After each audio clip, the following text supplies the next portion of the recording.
Latest news from around the world. 94.4 Spice FM.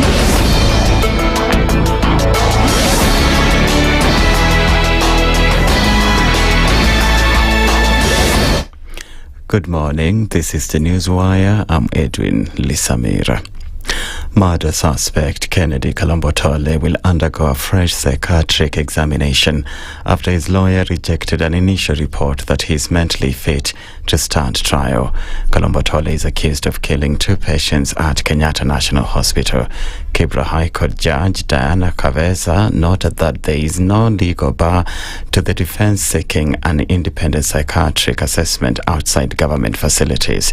The evaluation will be conducted by a private psychiatrist visiting the remand hospital where Kalambotole is being held. Probably this is going to be an academic exercise, as I can see it, and the court stands to benefit. I also want a report to confirm whether he has been having seizures or epileptic attacks in prison. And if so, what treatment he has been placed onto. The case will be mentioned again on November the 13th. Poor vision and lack of training have been attributed to the rising number of road accidents involving motorcycle operators in the country.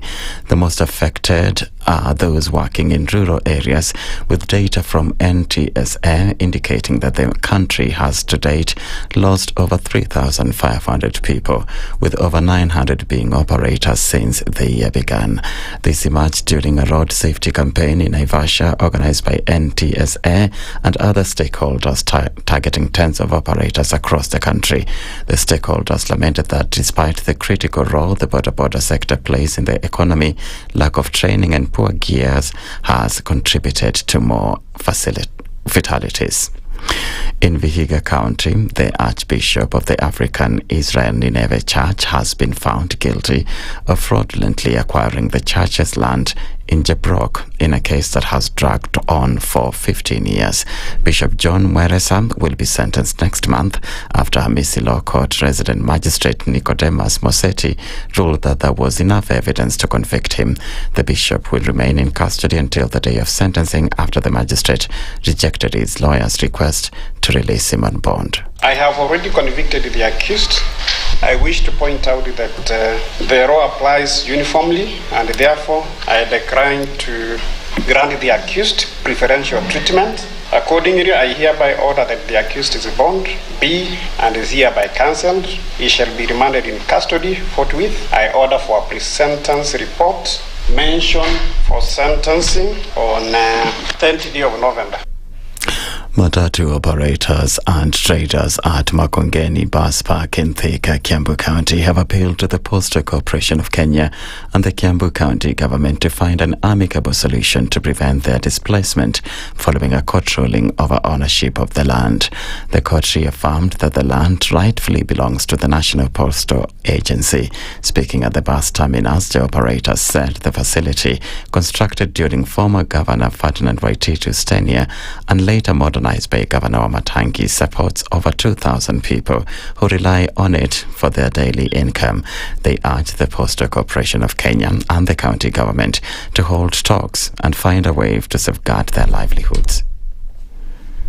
Kwa hii uwanja kulikuwa na matope mingi. Gavana wa Matangi naye akakuja, wakati tulimchagua alikuja na akatusaidia kwa hii uwanja, tukawa watu wako kwa mahali pazuri. Kwanza inanishtua sana kwa sababu ikirudishiwa posta alafu watufungie huku, nitakuwa kazi wapi? Hiyo posta itanipatia hiyo kazi? Nitakuwa napeleka letters nizungushe? We are no longer using letters So mimi kitu najua, mimi nakulianga Ukamagera. Wakinitoa hapa ndani nitakulia wapi? Hiyo ndio swali ambao nauliza.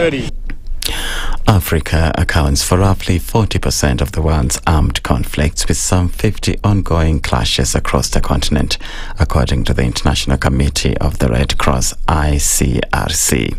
The continent is home to roughly 1.4 billion people, and while it contains huge mineral wealth and the world's most youthful population, many parts of Africa remain mired in poverty and insecurity. This represents a 45% increase since 2020 and accounts for approximately 40% of total conflicts in the world. It comes as there are CRC, like many other humanitarian organizations, faces a decline in funding due to massive aid cuts by the United States and other Western countries this year, despite the enormous needs. That's the Newswire. I'm Adrian Lisamira.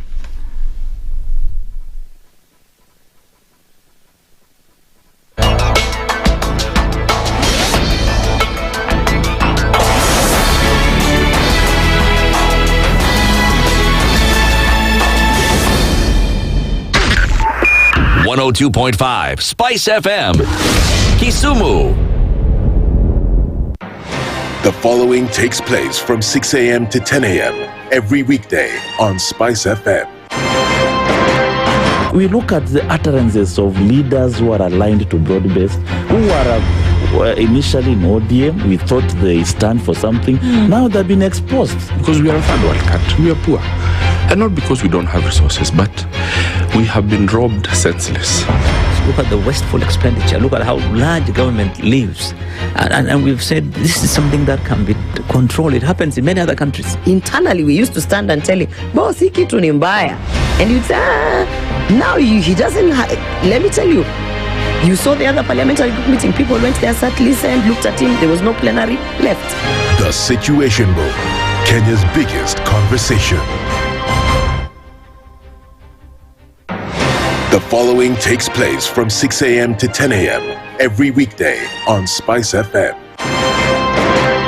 You have land, Dennis. Yeah. Okay, your own land. You use your own money to build it, and then you sell it to yourself. But we don't want foreign troops on Kenyan soil. But surely it goes a little bit deeper. This is it. If you find a tree is withering, then you call the person who is managing that tree.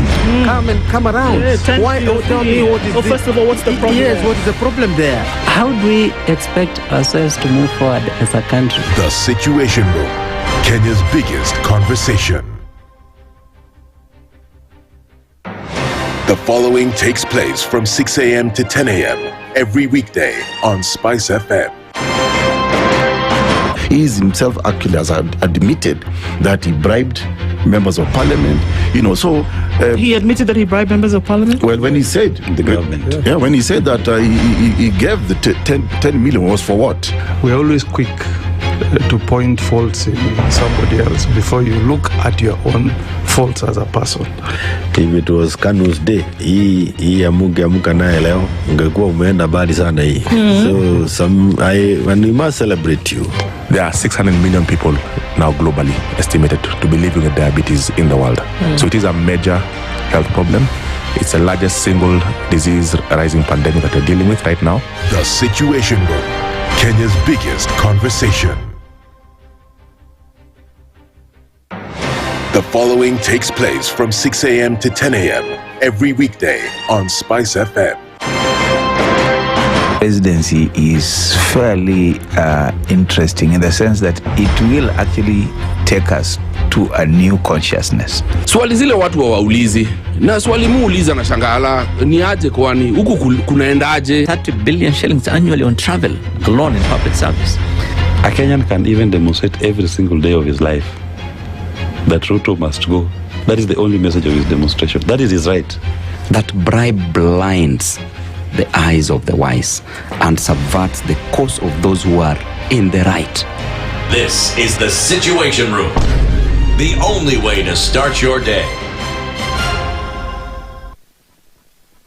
The following takes place from 6 a.m. to 10 a.m.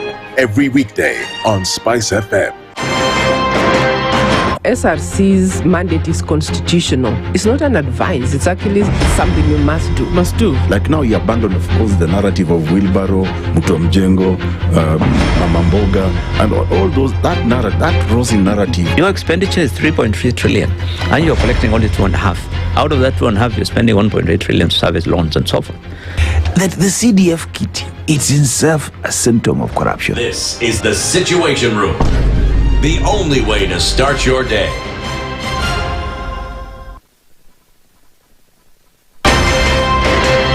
If we just gloss over issues and hope that time heals, then we may find that in generations to come, we might be back at the same situation. And the whole thing is born of stolen elections. Spice. When it comes to the decisions you make, you must be independent.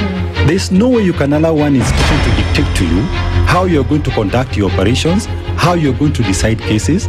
It's a no. When you weaken the institution to the point where they cannot take action, then you realize that politicians have to come up and now start dealing with the issues. That conversation has to die. Our politicians do not like the hard stuff. We must insist on the path of doing things right, whether popular or unpopular. Money changes hands. That is a fact. If you have political goodwill at the highest top, like in Rwanda, then corruption will be an issue of the past. If you don't have political goodwill at the top, we will pass laws, we will amend laws, we will continue passing laws and re-amending laws, and nothing will happen. This is the Situation Room. The only way to start your day. Good morning, and I love your show. Thank you. Having come from a Kikuyu radio background, I migrated to Spice because of the content. I was born in a slum, but somehow I got a break in life. So sometimes when you see the sweating coming out because of the passion and whatever it is, behind the noise, there are people. And we share the same umbilical cord. It shouldn't be like that. I am so disappointed. We used to tell Honorable Raila Amolo Odinga that he's doing politics of conmanship. And even President Uhuru Kenyatta, serikali hii ndio iko na conmanship ya hali ya juu. You cannot promise people that will reduce tax, then you double.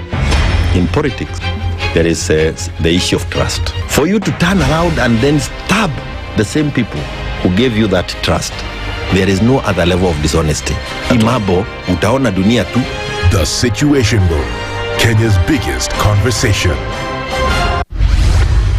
Mature, intelligent talk every morning. Spice up yourself. Mornings done right. 94.4 Spice FM, Nairobi. Imagine. Imagine. Very good. Kosa? Mimi niko salama. Good morning. Good morning. How's your morning? My morning is morning. It's morning or it's morning? It's morning. Oh, the morning is morning. Yeah. Why are you morning? It's your life. Ni life. Joy cometh in the morning. In the so morning. you shall seize morning. Cindy, how are you this morning? Freshy. It's raining. It is. I love it. Dreamed the entire night in my place, man. That was a beautiful night. Beautiful. You gotta love it, man. Yeah. I do. You, of course, you know I love the cooler climate. Yes. So yeah. Did it rain in my place? I can't even remember. I slept heavily. It started raining at mines at like 6:30. Yeah? Oh, really? So I guess most PM. of the parts it was raining, but just I guess the weatherman was not wrong in terms of what's going to be happening over the next. We're getting into a wet weekend, that's for sure. And they tell us that the rains are going to be for about 2 weeks, and it'll be heavy in some parts. It's been heavy in most parts of the country for some time, and seen some amount of rain coming down, so it's going to continue. So we're getting into a rainy weekend, and here we are this morning getting into the show. It's Friday. It's the 4th, yes. It's the 24th of October, and we are moving along with things, closing the week on the Situation Room, Kenya's biggest conversation. Ndu and Dennis Aseto with you this morning, and just as we do, getting in from Friday, Lydia has a spring in her step. She's jumping about like a little bunny rabbit.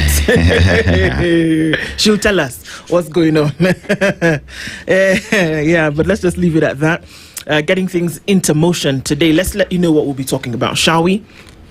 As we get into this Situation Room, getting into the last week of October, and then Gafla Binvu, the year has ended, because we'll then be hurtling towards it. Come the by-elections, and then things have gone and will continue to go really quickly. All right, so let me tell you what we're talking about this morning. We're getting looking into the week that was essentially 1 week and 2 days after the passing of Raila Odinga, and two gentlemen.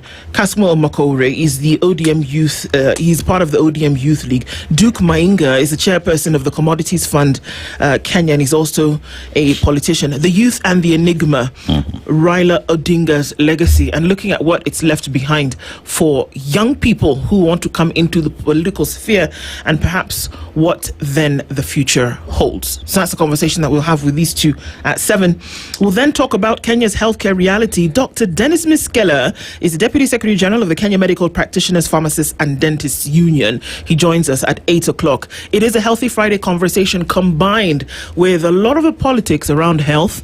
And we're going to say, okay, folks, where are we really? We'll talk about that at 8. And then at 9 o'clock, we cannot run away from the fact that the undertones that are making their way through the political sphere seem to be louder in some cases and quieter in others. Home Senator Gloria Orwoba will join us at 9 o'clock, and we'll be looking at whether tribalism in Kenya is real or whether it is imagined, especially in the political space. So that's what our conversations look like this Friday morning, and we're getting into it hot. Thank you for those of you who've already tuned in, our audience on KTN. Good morning. And as you tune into the Situation Room, Kenya's biggest conversation around terrestrial radio in Kenya, the region, and the world, this is the Situation Room. Our live streams are up on YouTube, Facebook, and on X. And as we get into it, thanks for saddling up. Let's go. All right, it's our last day in Cabo Verde. Cabo Verde, you know, a country whose economy is pushed mainly by citizens who live outside the country, majority in the United States, Portugal and France. So their currency as well is pegged on the euro, you know, so it just goes to show the influence the colonial master still has in the country. But now let's look at the cuisine, right? So they have seafood, but because they're next to the ocean, they have maize and beans, and the national dish is called kachupa. Okay, hold on.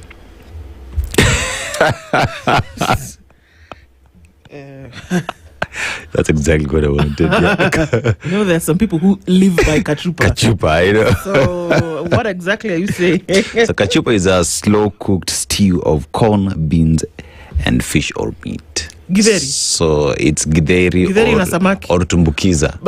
Orishi in Nigeria. Yeah, that one. Yeah, but they call it kachupa. So, when you go there, the national dish is just say kachupa. Nyoyo with samak. Thank you.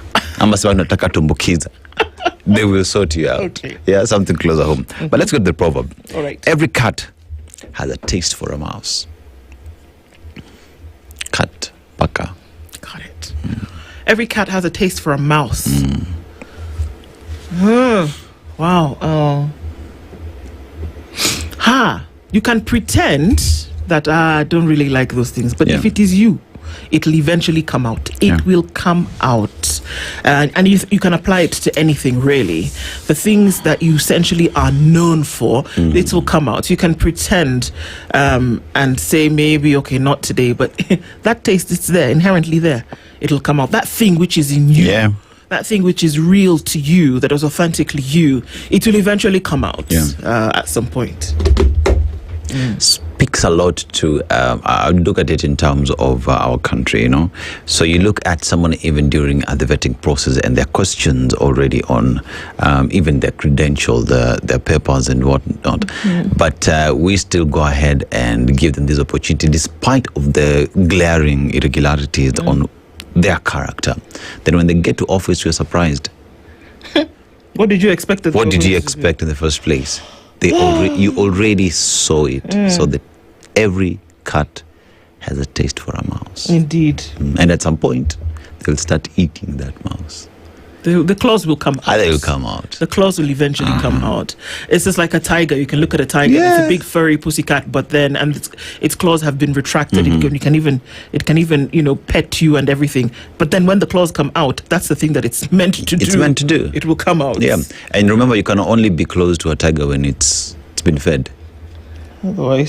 Otherwise, kitoweo mbele yake.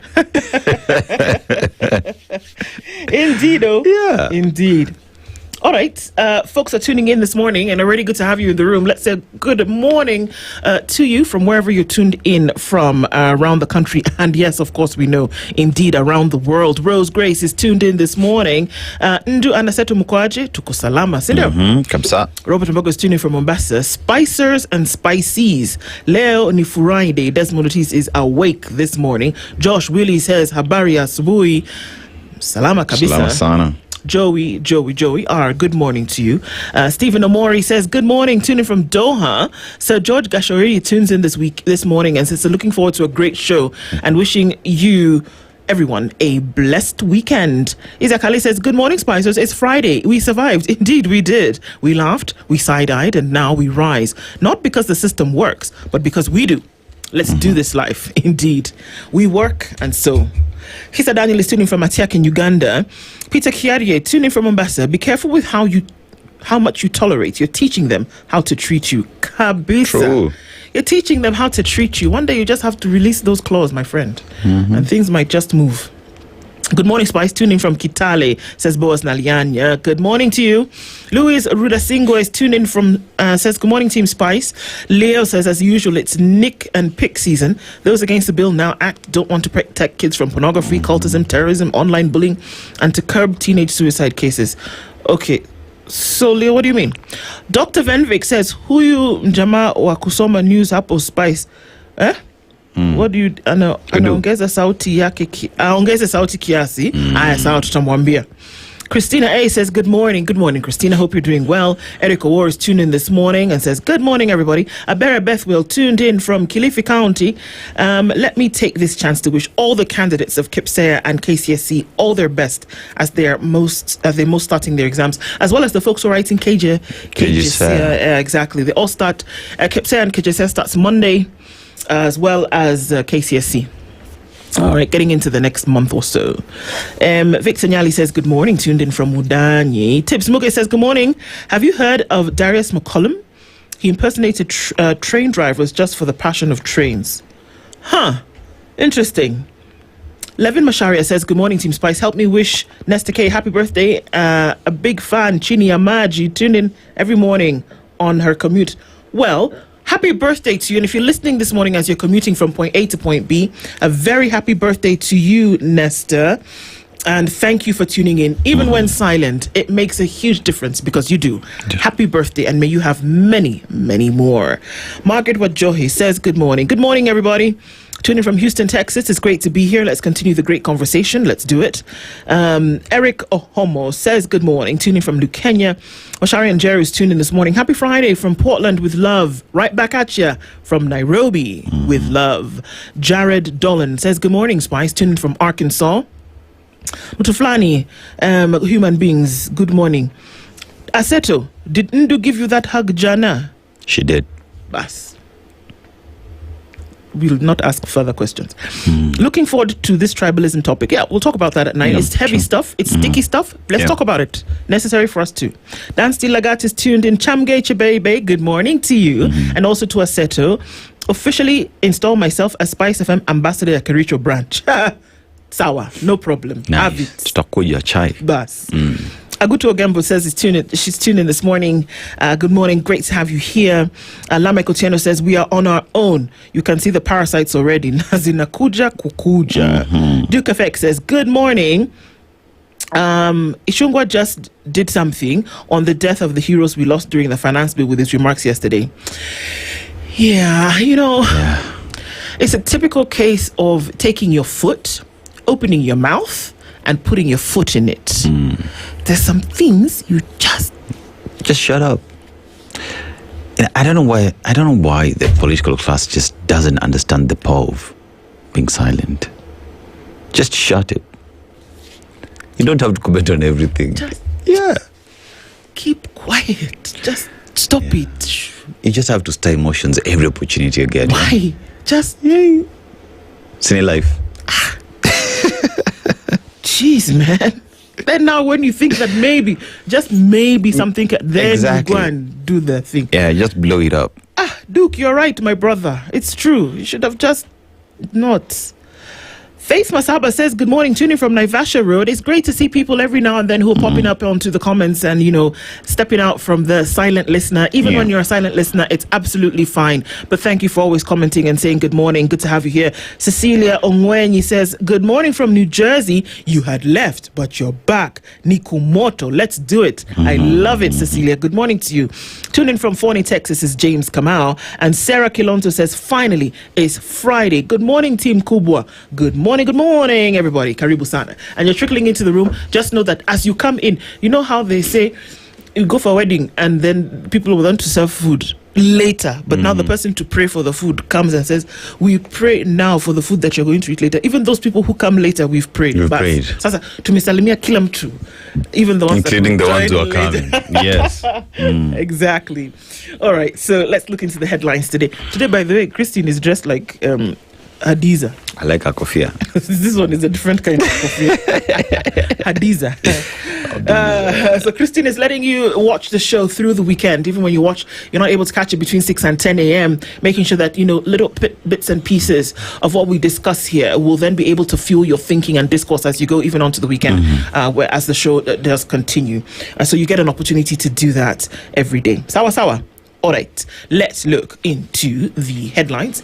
On the front page of Kenya's bold newspaper, The Standard, Ruto after Raila. Raila Odinga's death has ignited a fierce political battle, with President William Ruto moving swiftly to capture the late opposition leader's vast support base ahead of 2027. Okay, hyena much. Sources say the president is plotting a grand realignment from merging ODM with UDA to purging dissenters and installing loyalists across Raila's heartlands in Nyanza, Coast and the Maa region. But the resistance is already blazing. ODM diehards accuse Ruto of trying to hijack and hollow out the party from within. It says, see now, the king is gone. They come on our side. Let's merge the two and let's have one, not even super, let's have one supra party. But guys are saying, Nani, who? Otienda Amole here said, we keep the party strong. Yeah. But let's see what's going to happen. Like right now it's just like watching Game of Thrones, the Lannisters, and everyone wants that throne. So let's see. Winter is here, literally. Wow. Yeah. All right. A story that might tick you off just a little bit is on page 2 of the Standard. Kampala High Court throws out case on missing Kenyan activists, where they've said, you know what, leave us alone. First of all, the mystery surrounding the disappearance of Kenyan activists Bob Njage and Nicholas Oyo deepened after the High Court of Uganda dismissed an application seeking to compel the government of President Yoweri Museveni to produce them. High Court says, we ain't compelling nobody to do nothing. We deal with this in other channels. But this compelling the president now to talk, but I keep saying, Nairobi needs to have a conversation with Entebbe. Yeah. This one, it cannot. It has to. We'll look into the details of that story. Yeah.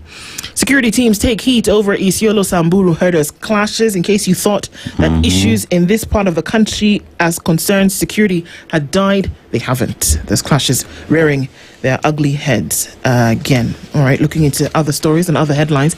Ruto burning the midnight oil to find ways to win over Raila supporters. It's not going to be that easy from what we're being told. The president was at a function yesterday where he defended the cybercrimes law and denies that it was signed in secret. Says it was done, in broad daylight. A boy is battling for his life after torture in police cells, and that is allegedly happened in Narok South Sub-County. We'll look into that. Privatization laws spark fears over sale of public assets and grabbing of land. You say we privatize the thing and then you find that the LR number is now connected to Dennis Aseto. And you would have imagined that, and Dennis Aseto also works in government. If you buy something from government and it is in your name, it's privatization. Capta? So it doesn't mean that you can be sure if the people who are purchasing these assets then are just not people in the same circle. I'm just saying. Yeah. Eldoret City Board Chair nominee accused of presenting a fake degree. That hasn't yet flown out of the window. So, my gosh, where do people buy these fake degrees? My goodness. Do you want to get a little bit more ticked off? On page 8 of the Standard, schools conned yet again as they face exams without state funds. I'm breathing. Just breathe. You need it. I'll come back and look at that story. But somebody needs to get a fire extinguisher, okay? Another victim from Stampede at Ryla body viewing identified. So more and more people are coming out of the woodwork in terms of what happened to them at Kasarani on Thursday last week. Yes, Thursday last week. Kahiga's political remarks spark renewed concern over incitement, and yikes. It's not a good thing. We'll be having this conversation at 9 o'clock, but still, it's not a pretty picture that we're having to look at right now. All right, we'll look into details of some of these stories. Over to you, my dear. Yeah, so let's go to the Daily Nation, and we're talking about truce now. President and Kanu leader said to cement deal after barring the hatchet. Now, another cabinet reshuffle looms. This is technical teams appointed by President Ruto and Kanu chairperson Gideon Moi are working on the finer details of an agreement for members of the Independence Party to secure state appointments, including cabinet positions. The death of ODM leader Raila Odinga is also likely to influence the changes. What changes are we talking about? Are we likely to see more ODM members get cabinet positions? What new positions will be created? You know, now that Kanu is also in the mix and the discussions are there, let's just see how that will happen, right? Yeah. Now, junior school teachers fight for autonomy and go to court. Now, teachers have asked the court to stop implementation of the comprehensive schools policy, which places pre-primary, primary and junior secondary schools under one head teacher. They argue the rules violate the law. We want to be on our own. We cannot be supervised by someone who we consider to be a junior. So how will that go? So by virtue of the fact that a head teacher is at the primary school level, that they are junior in terms of rank to high school teachers.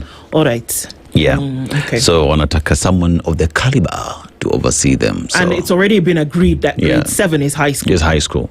Okay.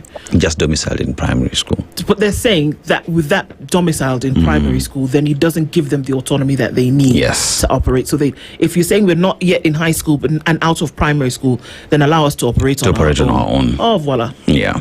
So Raila's son installed as head of family. Raila Jr. undergoes a traditional ritual during his installation as the head of the family 4 days after the burial of his father, former Prime Minister Raila Odinga, at their Opoda farm home in Bondosea County yesterday. One thing I must admit, having to learn the culture right now for me is a crash course. I've never seen it happen to this level. I've seen bits of it, but not to this magnitude. Oh, wow. You know? Okay. Yeah. Okay. So I think I need to go sit down with my old man to just understand these things, you know.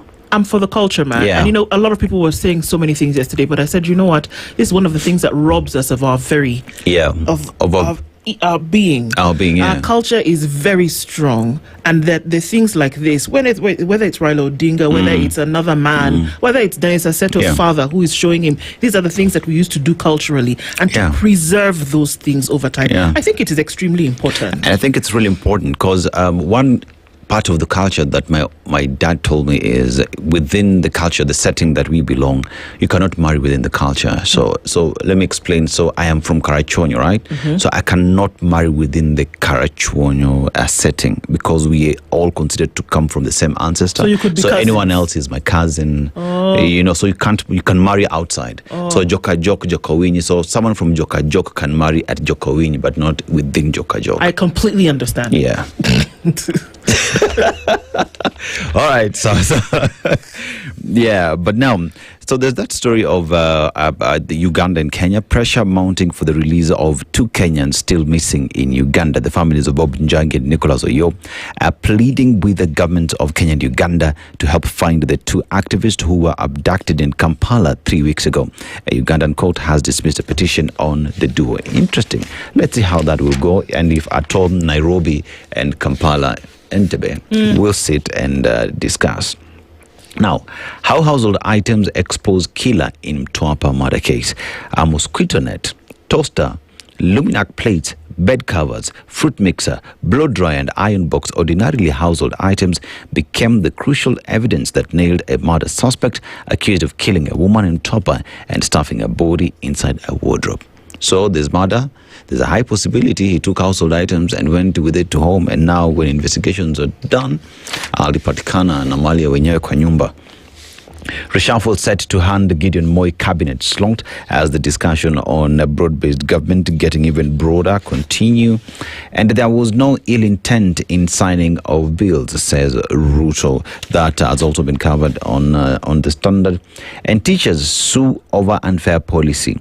Now, a group of teachers representing more than 70,000 junior school tutors has moved to court to challenge the government's decision to place them under primary school heads, escalating tensions over the rollout of the comprehensive schools policy now under review.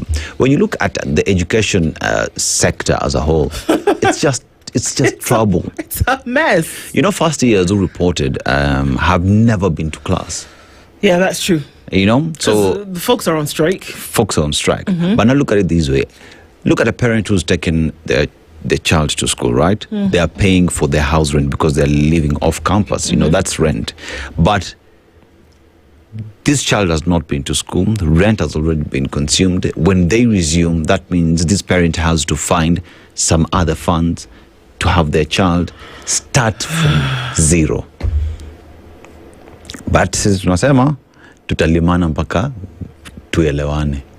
It's just too many things. Tuangalie the stuff. How can one ministry have so many problems? I don't get it. Okay, let me tell you what's on the front page of the Star this morning. No smooth ride for Ruto in ODM takeover plot. It's not going to be a thing where you come with a broom and just sweep everybody up. That's what they're saying. It's not going to work just like that. Sawa. So, it would appear as though President William Ruto and his UDA party are going to have to do a lot more work than just pronouncing things. And it may not be an easy walk in the park. And this is also what we see. Dad's footsteps. Ryla Jr. steps into his father's shoes. We see photos of him there being shaved at his family home in Okoh farm in Bondo. He then receives a bull. Ryla Jr. is installed as the new head of the Ryla family in Bondo yesterday. So there are a couple of things that were happening there. Did you know motorists will pay 8 shillings per kilometre on China-backed Rironi to Mao Summit Road? Maybe this road will finally be completed. But when it is completed, for every kilometre of road, you'll pay 8 bob to use the road. So, every kilometre? Yeah. So, it's a 30-year concession that's being done. So, of course, this 8 bob that you're paying is going towards the Chinese government. Finally, people are having a conversation about the diversification of staple for Kenya. That Kenya cannot continue to rely solely on maize and its flour as a staple. So roots and tubers, what we are being told is the next food security frontier. I agree. That we can now make ugali out of cassava flour or other roots, potato. I agree. You agree, Abi? I agree. I mean, we can't just be maize. You find other regions are doing very well or have a huge potential of growing roots, cassava, but they don't do that because they have the belief that they must eat maize. Yeah, because, maize also, one of the things about maize as a grain is that it actually strips the soil of nutrients. And you should actually allow the land lay fallow for a while before you replant. But we're planting, harvesting, planting again, back to back. And it's stripping the earth. So, in a manner that roots and tubers don't. So that's research is currently going on. And I don't know if people will say... And I think they should equally just include indigenous knowledge on what our forefathers used to consume. Because remember, maize was introduced in Africa. It is not our indigenous food. True. Yes. Very true. Yeah. Very true. Oburu convenes Nyanza ODM meeting to chart way forward for 2027. Because it's going to be very interesting. Top judges and IPOA boss among 35 shortlisted for Court of Appeal jobs. God of Elijah, please hold my tongue. Parliament in fresh bid to enact elusive gender law. Okay, let's try. 3rd time was not a charm, so maybe the 5th time will work. Right about now. I hope they'll have quorum because that has always been the problem. That's always been the issue, of course. Lamu man wins award for heroic work as a humanitarian. Okay, and that's a great thing. EU threatened by weak structures, according to an AU report. AU report has been released and said, you know what, guys, this problem is deeper than we think. Well, there you have it, because here we have an issue where people can crisscross the East Africa community, by the way, and be abducted, be lost, courts don't care. Yeah. It's called what? the camaraderie that between the three countries. There's a word for it in Kiswahili. I can't remember, but I'll come back to Nyamweya. it. Thank you. That's it. Laikipia and Samburu leaders fight over 44,000 acres. Okay, that's not going to stop. It looks. The Siasa pages in the Star. Will ODM survive or become a shell after 2027 polls? Well, how about we see what happens this weekend? Because if we go past 2027, we're not quite sure. But those are the stories. It's looked at, back to back. Anyang Nyong'o, Oburu Oginga, James Orengo, of course, Babu Owino, and Edwin Sifuna, all part of this conversation. All right, let's look at some of these stories in detail. Or you want to look at something else? You want to look at the... Wanaangalia Nairobian? Okay. Nairobian, self-love. Why Gen Zs are saying no to children. Mimi najipenda, sitaki mtoto. Oh, people are not having children nowadays? No, self-love. Why? So a quiet revolution is unfolding in Nairobi. Young people are choosing not to have children, at least not for now. It's not that they're against children, they're against repeating the cycle that once harmed them. For many, peace of mind, financial stability, and personal healing must come first. Then what will happen? You know what will happen is that we'll have aging populations, and then you won't have middle age, and then you have very, very young people later, like what's happening in Japan and a lot of countries. If that's the trend that people are taking, not wanting to have children, you're going to have this middle set of people where there'll be nobody. Yeah, because, for a very long time, it's been touted that Africa is the youngest population, right? But you look at this population you're talking about, and they don't want to have children. So it will get to a point where this young population that you're proud of right now are aging, but there's no one after them. So it's a point where perhaps we'll need to go to those countries again to invite them here to come back. To come and we have children. Oh, wow. I know what you're trying to say. Because that's exactly what's happening. There are countries that are inviting people there to go and live and have population so that you just have credibility as a country. Because numbers are doing what? Dwindling. Umeona mtu ambaye unaweza nini? Kuna story ingine iko hapa.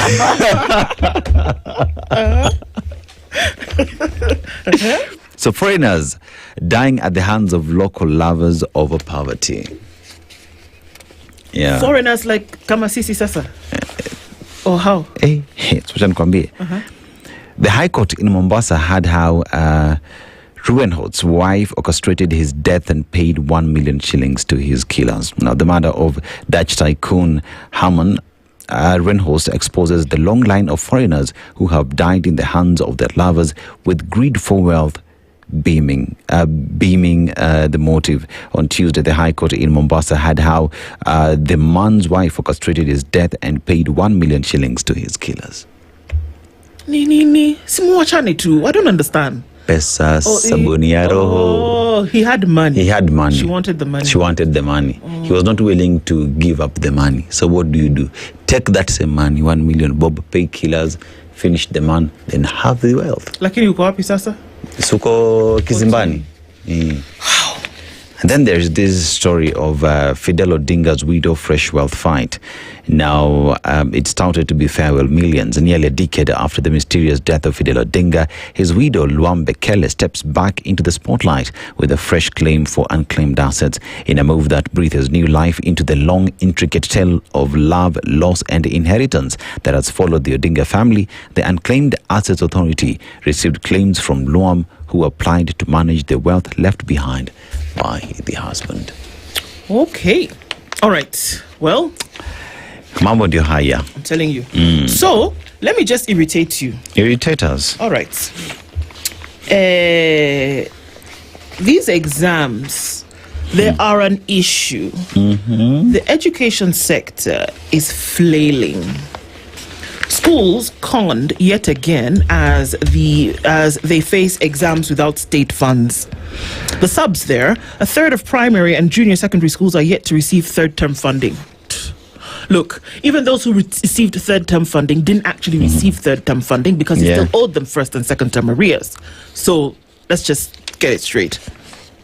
The Education Ministry has explained the delay was caused by an audit to establish the number of learners in the schools. So you're trying to tell me that you have not finished the audit 6 weeks later. That's what you're trying to tell me. A standoff is brewing between the government and public schools after the state failed to release capitation funds, putting the smooth administration of this year's national examinations and assessment at risk. The Standard has established that thousands of primary and junior secondary schools have gone for an entire term without receiving any money from the government. The cash crunch has left head teachers struggling to run institutions as candidates prepare to sit their national exams. At the same time, secondary schools were hit with a shocker after the government released less than half of the expected capitation funds the institutions expected this year. High schools have received less than 50% capitation. Remember, high school capitation is 22,447 shillings. 5,000 shillings is retained by the Ministry for Infrastructure Development, Angoa classrooms and all those things. Then they're left with 17,447 shillings. Sasa, from that money, that's supposed to take off everything that they do. Now take 17,000 divided by how many? Two. You get 8,500. No, 8 plus 4. 8,000. 4 divided by 2, 8,922.5 shillings. That is what you have sent to schools this year. So, I am wondering, how on God's green earth do you expect these schools to run seamlessly with no problem? Remember, we're doing an exam this year that we've never done before. It has just been introduced. And you're okay not sending them the money they need. Let me continue. Swali before you even continue. So the balance still with the ministry? I said that the balance from 5 years ago, 64 billion, they've never paid. So this balance goes where? Thank you. That's a question that I continually ask. You know, because how does it show up in the budget? That we budgeted 637 billion shillings, for example, and then we didn't pay this amount because we didn't pay 300 billion. Yeah, it didn't come. We use it for something else. How does it show up in the books? Because you never say, oh, by the way, guys, we owed you capitation from last term, 4,000 bob per child. So this term, we're paying 4,000 plus another 4,000. It has never happened that they say we are topping up. Never. Whether it was under Matiangi, whether it was under Magoha, whether it was under Machogu.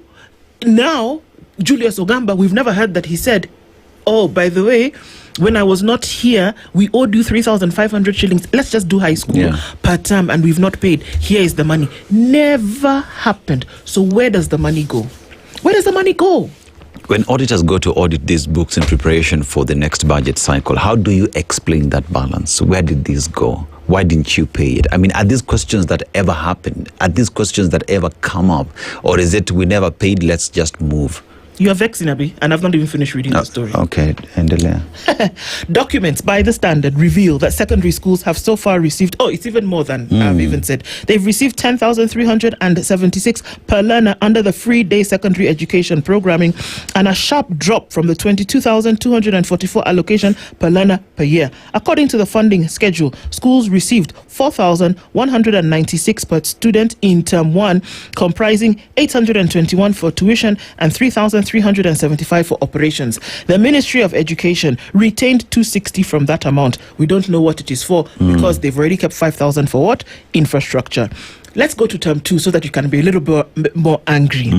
In term 2, the allocation dropped to 3,200 per student, with 627 going to tuition and 2,584 for operations. They retained an amount of 212 shillings. By term 3, the capitation dwindled even further to 2,968 per learner, made up of 828 for tuition and 2,139 for operations, with 126 held by the ministry. In total, the 3 disbursements translate to 2,277 for tuition and 8,099 for operations, summing up 10,337 per student, while the government retained 599. Remember, this is out of 22,000 that should be paid. You paid less than half for the full year. The drastic cut rattled school heads who struggled to keep operations afloat as the exam season approached. The Kenya Junior School Education Assessment and the Kenya Primary Schools Education Assessment will be conducted between October 27th and the 3rd of November. Candidates sitting for the KCSE examinations began their practical and oral tests on the 21st and are set to start their written papers on the 4th of November. Many institutions say the reduced funding has left them unable to meet basic costs such as feeding candidates, paying non-teaching staff, or maintaining utilities. For primary and junior secondary schools set to begin national assessments on Monday, the situation is even worse, with some schools indicating that they are yet to receive a single shilling in capitation, leave alone those who've received 10,300 shillings. This means that schools have operated for the entire third term without any financial support from the government. And education is what? Free. Thursday, the Kenya Primary Schools Head Association, KEPSHA, termed the situation unprecedented, noting that at least a third of primary and junior secondary schools were yet to receive any third-term funding. Initially, the ministry had explained that the delay was caused by an audit. Audit has finished. We still don't have the money. 22,000 minus 10,000 is 12,000 bob. Let's not even do many math. 12,000 shillings by 800,000 students. Let's just keep it at 800,000 because that's the number of Form 4 students. That's not the number of students in high school. Yeah. Where does the money go? Do you not release it? When you're making a budget, where did you expect the money was going to come from? Okay, the term will end. The year will end. Where does the money go? Who is asking the questions? What do you expect these schools to do? Yeah. Then you stand atop a vehicle and tell us that, oh yes, we have a handle on things. Education is some of the best in the region. Look at what is happening. Okay, let me breathe because it's like, I don't know. You know, you look at education, one of the most intricate parts of any society. You know, they say education is power. And you speak about education being power. Intentional investments must be there, and we must see that happening. You know, even when you talk about 800 shillings are going for tuition and 2,000 for operations, shouldn't more go to tuition and less on operation? But then again, let's work with the funds that you have. Even the little that you have still does not get to schools, and asks the question, so fine, you finished third term, you have not sent capitation. How do you expect these children to study? How do you expect these teachers to teach? How do you expect suppliers to be paid? How do you expect these children to be fed? I mean, with total honesty, someone is sitting somewhere saying, I'm running government. What government are you running? You know, I just thought about it as you asked that question. They don't expect. They don't even consider. Oh, yeah. They don't even consider the issue. What they consider is, si pesa imetumwa. Whether it is enough, whether it didn't meet, whether si pesa imetumwa. Ukiangalia, they'll stand and they'll say, si we sent money. How you figure it out, what you do with it, to what you will allocate it, all of those things, it is not their business. Do you remember that time we had here the Baraza talking about matters education? And remember what parents told us in this studio? They would rather take their children to these private schools because they're sure their children will get education that they deserve. Yeah. You know, it is so sad that public education in the country has stopped working. Let's just call it for what it is.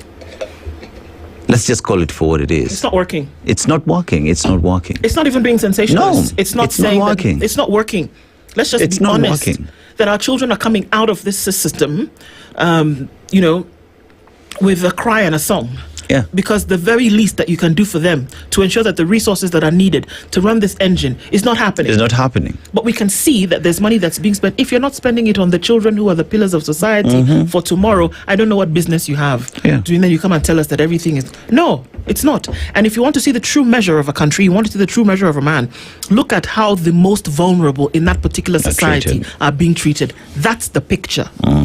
That's the picture. You want to look at your health systems and you see how it's operating? That's the picture. You want to look at the people who are hungry? That's the picture. That's the picture. You want to see your children between the ages of 3 and 18 who are supposed to be in school and how the things are operating? That's the picture. Don't come and dress it up and put lipstick on it and try and make it seem like it's something else. That's the picture. Yeah. You know, Right now, as a parent, one would ask the question, what has my child come back home with after the entire year in school? Because remember, you're dealing with no capitation. So all the terms, no capitation. The last term, there is no capitation. And then you also have the issue of autonomy between teachers. So that is another problem that is there. And then because there is no funding that is going to school, where's the motivation for teachers themselves to even train these kids? Because remember, where there is no money, there are no facilities, there are no books. You know, as we talk even about books and the curricula itself, there are also delays in terms of publishing books that end up in the school. So you look at the entire ecosystem and nothing is working. Don't even get me started about what's going to happen.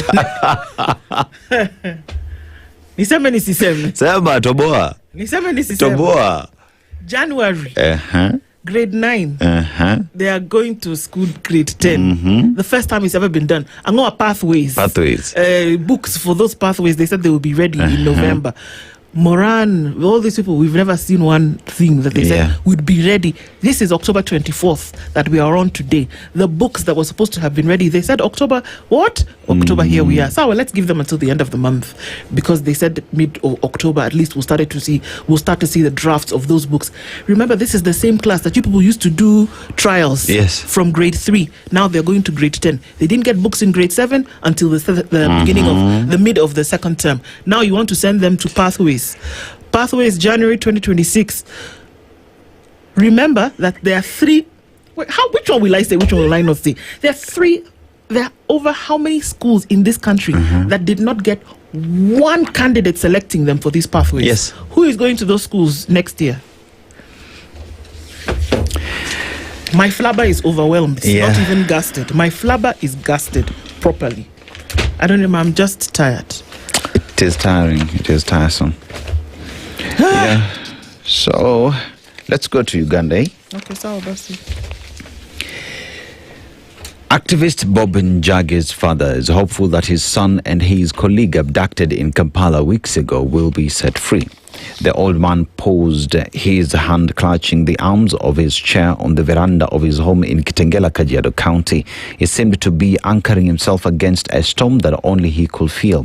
Frank Njagi, 84, the father of activist Bob Njagi, has been troubled man since his son and his colleague Nicholas Oyo were abducted in Uganda on October 1st. His eyes, red-rimmed from lack of sleep and a frantic search, reveal the extent of his distress, and every sound outside the gate only adds to his anxiety. He stares at the fence surrounding his compound, his shoulders sagging under the weight of uncertainty. Over 3 weeks have passed since Njagi, his son, and Mr. Oyo vanished in Kampala. The two families say they have not received any official communication from the Ugandan or Kenyan government regarding the fate of the two. What started as a disappearance is quickly escalating into a diplomatic and human rights problem.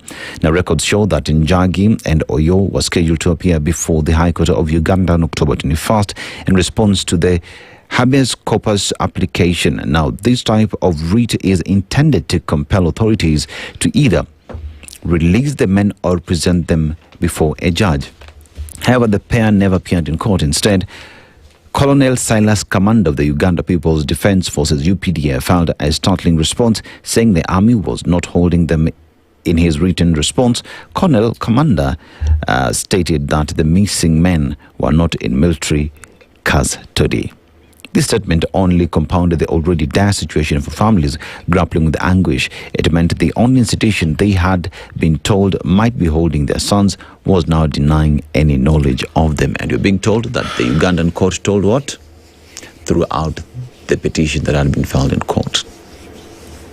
You know, behind Oyo, behind Njagi, is a family and a community behind them. Let's take, for example, that Oyo and Njagi had committed a crime in Uganda. There are processes on how they would be arrested, how they would be tried in court, and if found guilty, they would be charged or fined. That is by following the law. But that they disappeared in Uganda, the Ugandan government should tell Kenyans, should tell Kenya and Oyo's family and Njagi's family as well where they are, because it is their responsibility to take care of not only their citizens but including foreigners who are in their country. I listened to a recording that President Yoweri Kaguta Museveni gave a few years ago. It was about eight years ago, actually, and he said that even a man living in the forest will be found when he wants to be found. These are the words that he spoke. It was in relation to security matters in Uganda and the East African region at that time. And that's what he said. I'll look for that and I'll send it to you. So what am I saying? Somebody knows where these two men are. Diplomatic relations demand that the two countries have a conversation about this. That somebody needs to pick up the gauntlet and say, hey guys, please, how far with our guys? Anything you know about it? What can we do? That's the art of these bilateral relations. That's what you need to do. Yeah. Because it cannot be that two gentlemen are going to disappear off the face of the earth. Two things that happened on that day, which were eyewitness accounts, is that they were after so first thing was that they were there on the invitation of Bobby Wine to launch his presidential bid. The second thing is that after this event took place, they were carted off by gentlemen in security garb, uniform. Yes. So where did they go? Where did they go? Yeah. That question must be answered. Somebody needs to have a conversation. Remember what the High Court said? Dead or alive. Yes. Present them. Somebody knows where they are. Somebody needs to speak up. Do you think the two governments know where these two individuals are? 100%. Come on. They do. And on that note, it's 7 a.m. The latest news from around the world. 94.4 Spice FM.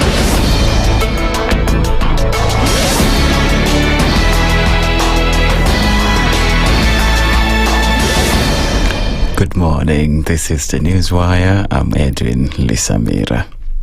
ODM acting party leader Senator Oburu Oginga is expected to meet elected leaders and delegates from Nyanza at his home in Bondo today as part of efforts to steady the party following the death of Raila Odinga.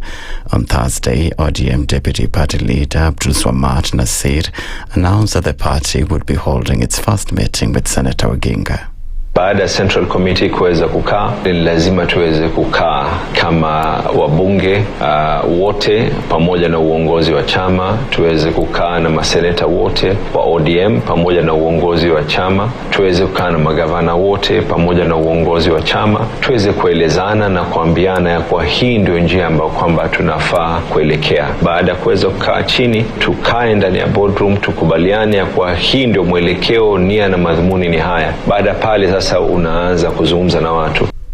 Today's meeting comes a day after Raila Odinga Jr. was installed as head of Raila family. The ceremony was held at Odinga's Opoda farm residence in Bondo in line with Luo traditions. President William Ruto has defended his decision to sign into law 8 bills, among them the Computer Misuse and Cybercrimes Amendment Act 2025, on the day former Prime Minister Raila Odinga died. He was speaking on Thursday at the funeral for Mzee Weston Kerocho, the father of police IG Douglas Kanja in Laikipia. Ruto said the legislation is meant to shield Kenyans, especially children, teenagers and youth, from growing dangers of internet-related crimes. It is miscriticism that he hurriedly or secretly assented to the bill, insisting the process was transparent and constitutionally guided. Amendment ilianza 2024. Amendment ilifanywa na bunge.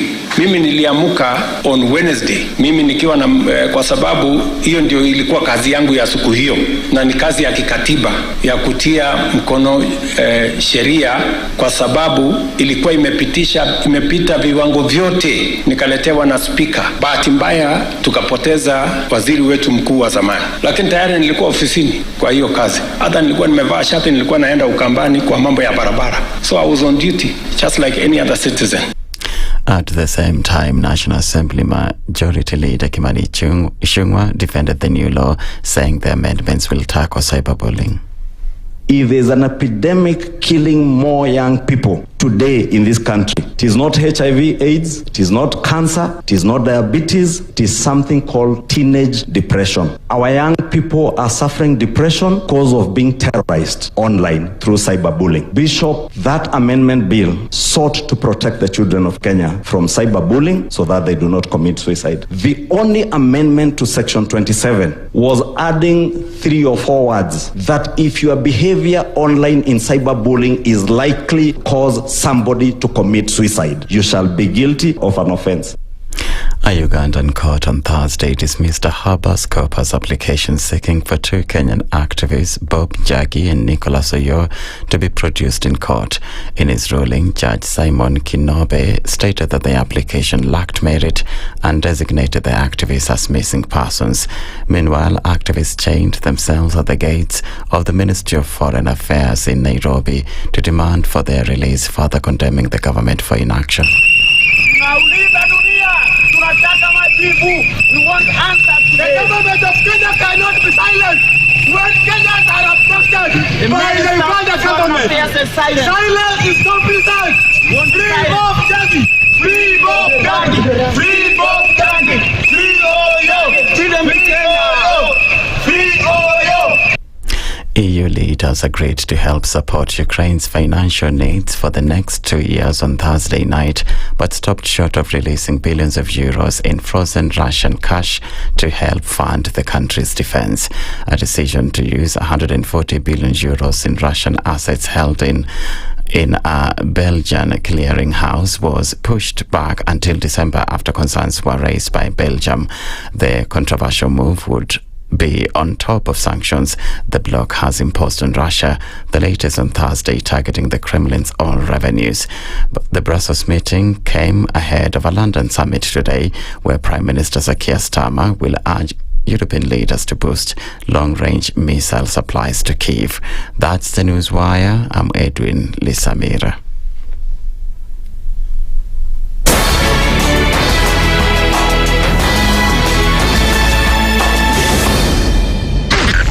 SpiceFM, Nakuru. The following takes place from 6 a.m. to 10 a.m. every weekday on SpiceFM. You have land, Dennis. Yeah.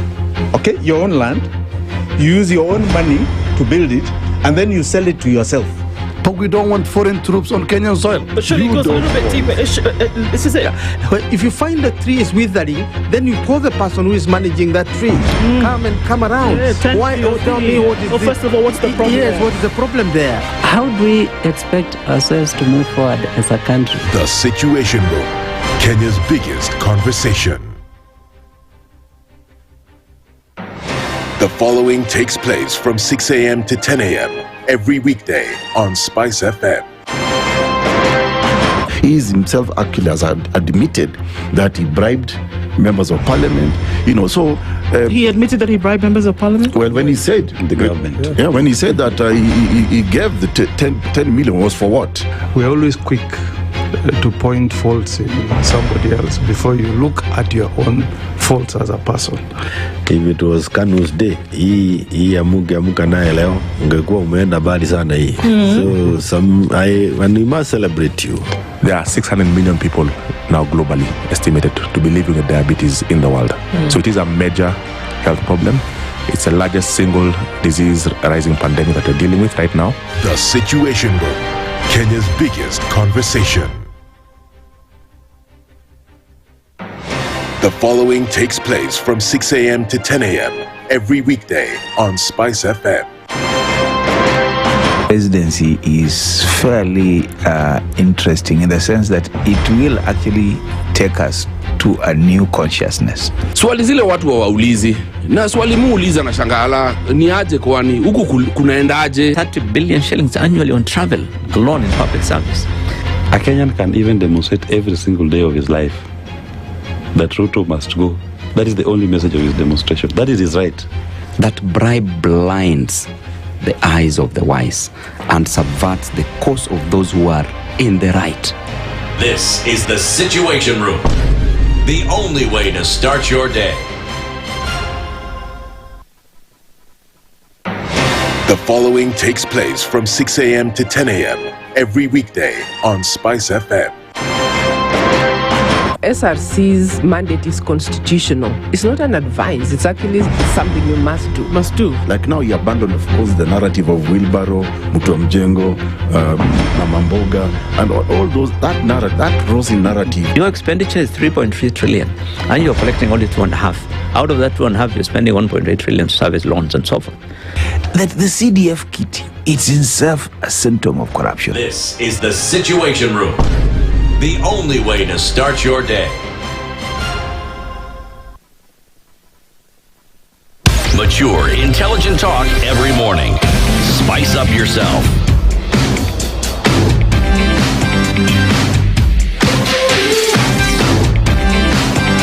Mornings done right. 94.4 Spice FM. All right, very good morning to you. It's 9 minutes after 7 o'clock, and we're getting into the second hour of Kenya's biggest conversation this Friday morning. This is the Situation Room. Ndu and Dennis Aseto with you today. And as we get into this conversation, we're going to get into, of course, a bit of a political one, looking at the week that was. And we're going to do this from a younger people's perspective, of course, looking into what it was as we go into that. And our live streams, you're just asking if those are up. Yes, they are. YouTube, Facebook, and on X, and our audience on KTN. A very good morning, and everybody, as we get into these conversations today.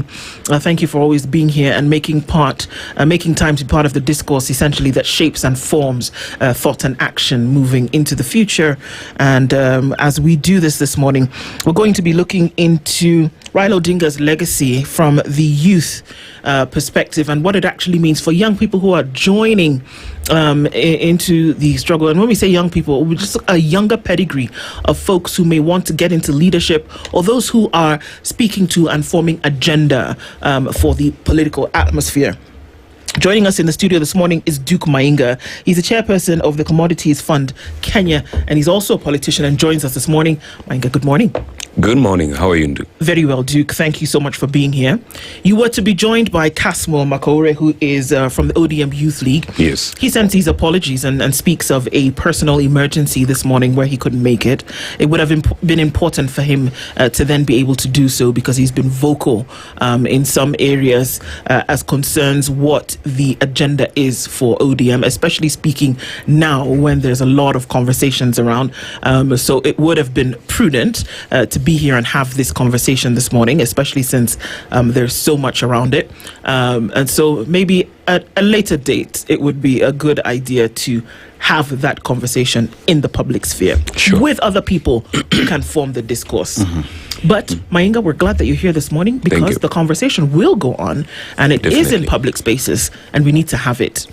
As we do, Dennis is going to welcome you with today's proverb. We'd love to get your interpretation of it. So today we're in Cabo Verde, also known as Cape Verde. Okay. The locals prefer Cabo Verde, right? So it is a country where, let's just talk about their cuisine. So because it is next to the ocean, seafood is one of their main staples. So they have maize and beans as well, but they have something called kachupa. Would you know what kachupa is?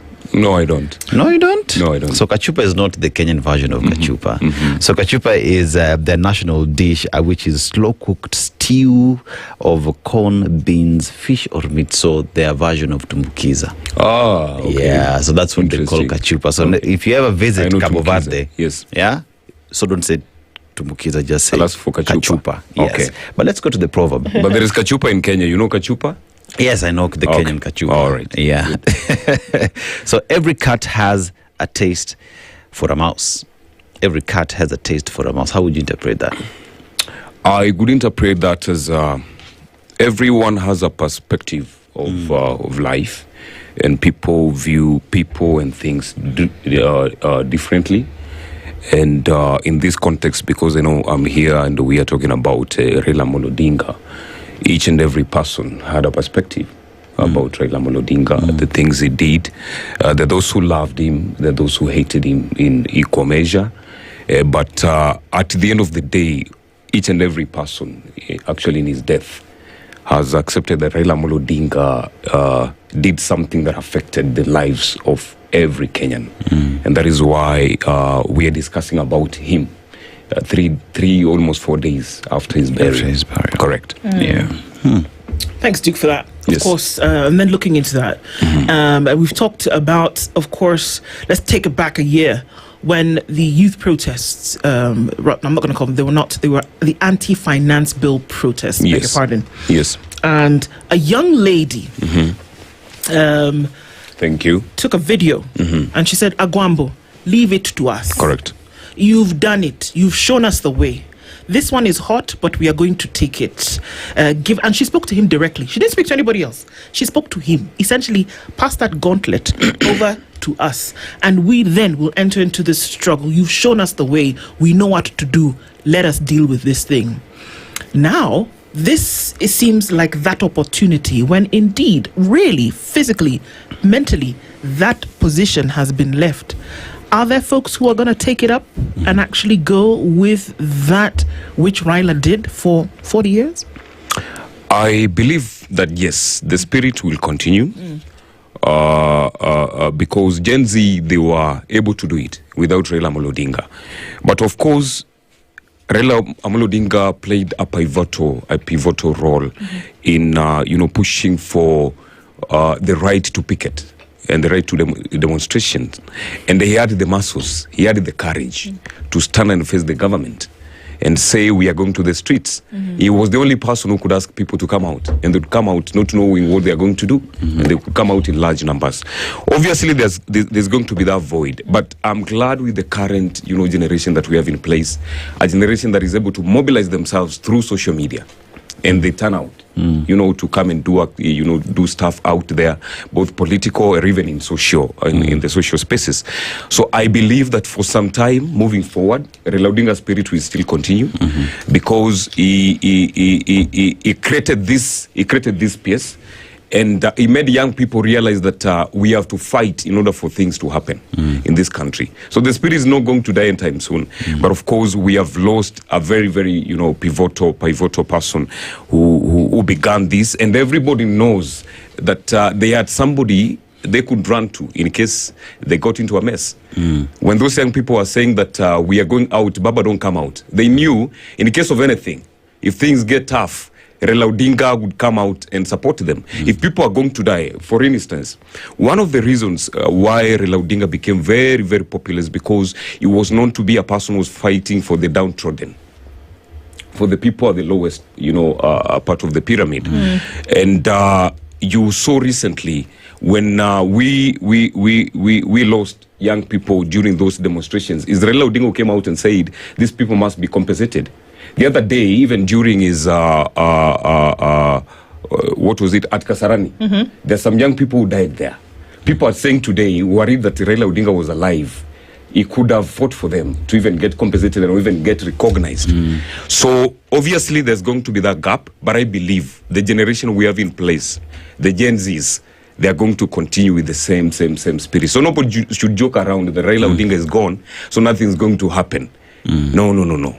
So we speak about a man who stood for democracy, who fought for the rights that Kenyans enjoy today, right to picket, right to have their voice, public participation, just being part of the entire processes and governance in the country. But immediately after what one would say, what has been christened the Gen Z movement, Raila Odinga's formation, broad-based government, and a lot of Gen Z said Raila Odinga took advantage of their own struggle to then have cabinet positions. Is there any credence in that? I don't think so. My perspective of Raila Odinga is that he loved peace. Raila Odinga was able to sacrifice his life for Kenyans many times. When you count down to 2008, when we had the post-election violence, Raila Odinga went for the handshake to save this country. And I'm thinking that even before he died, he knew what lack of peace, he knew what this could have caused this country. And that's why he decided to create peace with the existing government of His Excellency William Samoei Ruto before his death. Afterwards, that's when people are realizing, what if Raila Odinga was not in good terms with the current government? would we be having a country? And this is one thing I've been talking to Gen Zs. They need to keep in mind and get to, understand that there are very many people sacrificed for us to have a stable country. A country where I'm able to wake up in the morning and drive to SpiceFM within 10 minutes and I'm here. Nobody's obstructing me. Nobody's giving me trouble on the road. That alone is something that we should be able to celebrate about. So Raila Odinga sacrificed all these things, and one of the reasons why we actually admire him so much, it's because he was able to withstand all the failures and move on with life.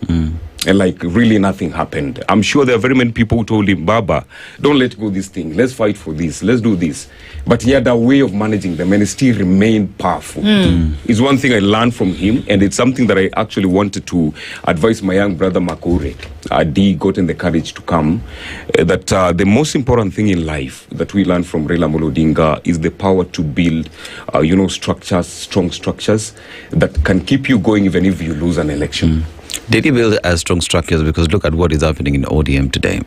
You look at a party that he built together with his team. It has been strong, about to celebrate 20 years. He passes on, and you look at what his team pretty much is doing, There are those who aren't, so that they don't even seem to be speaking from the same script. We will go with broad-based beyond 2027. You look at the text, even under the broad-based government, it was not a political alignment. And one asks the question, individuals who remain today, have they consumed the aspirations of the party and the man that was Raila Odinga, or were they just there for the sake of being in office?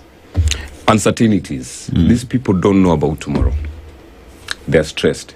One of the things is, remember, there are people who still feel like Raila Odinga did a huge mistake by joining the broad-based government.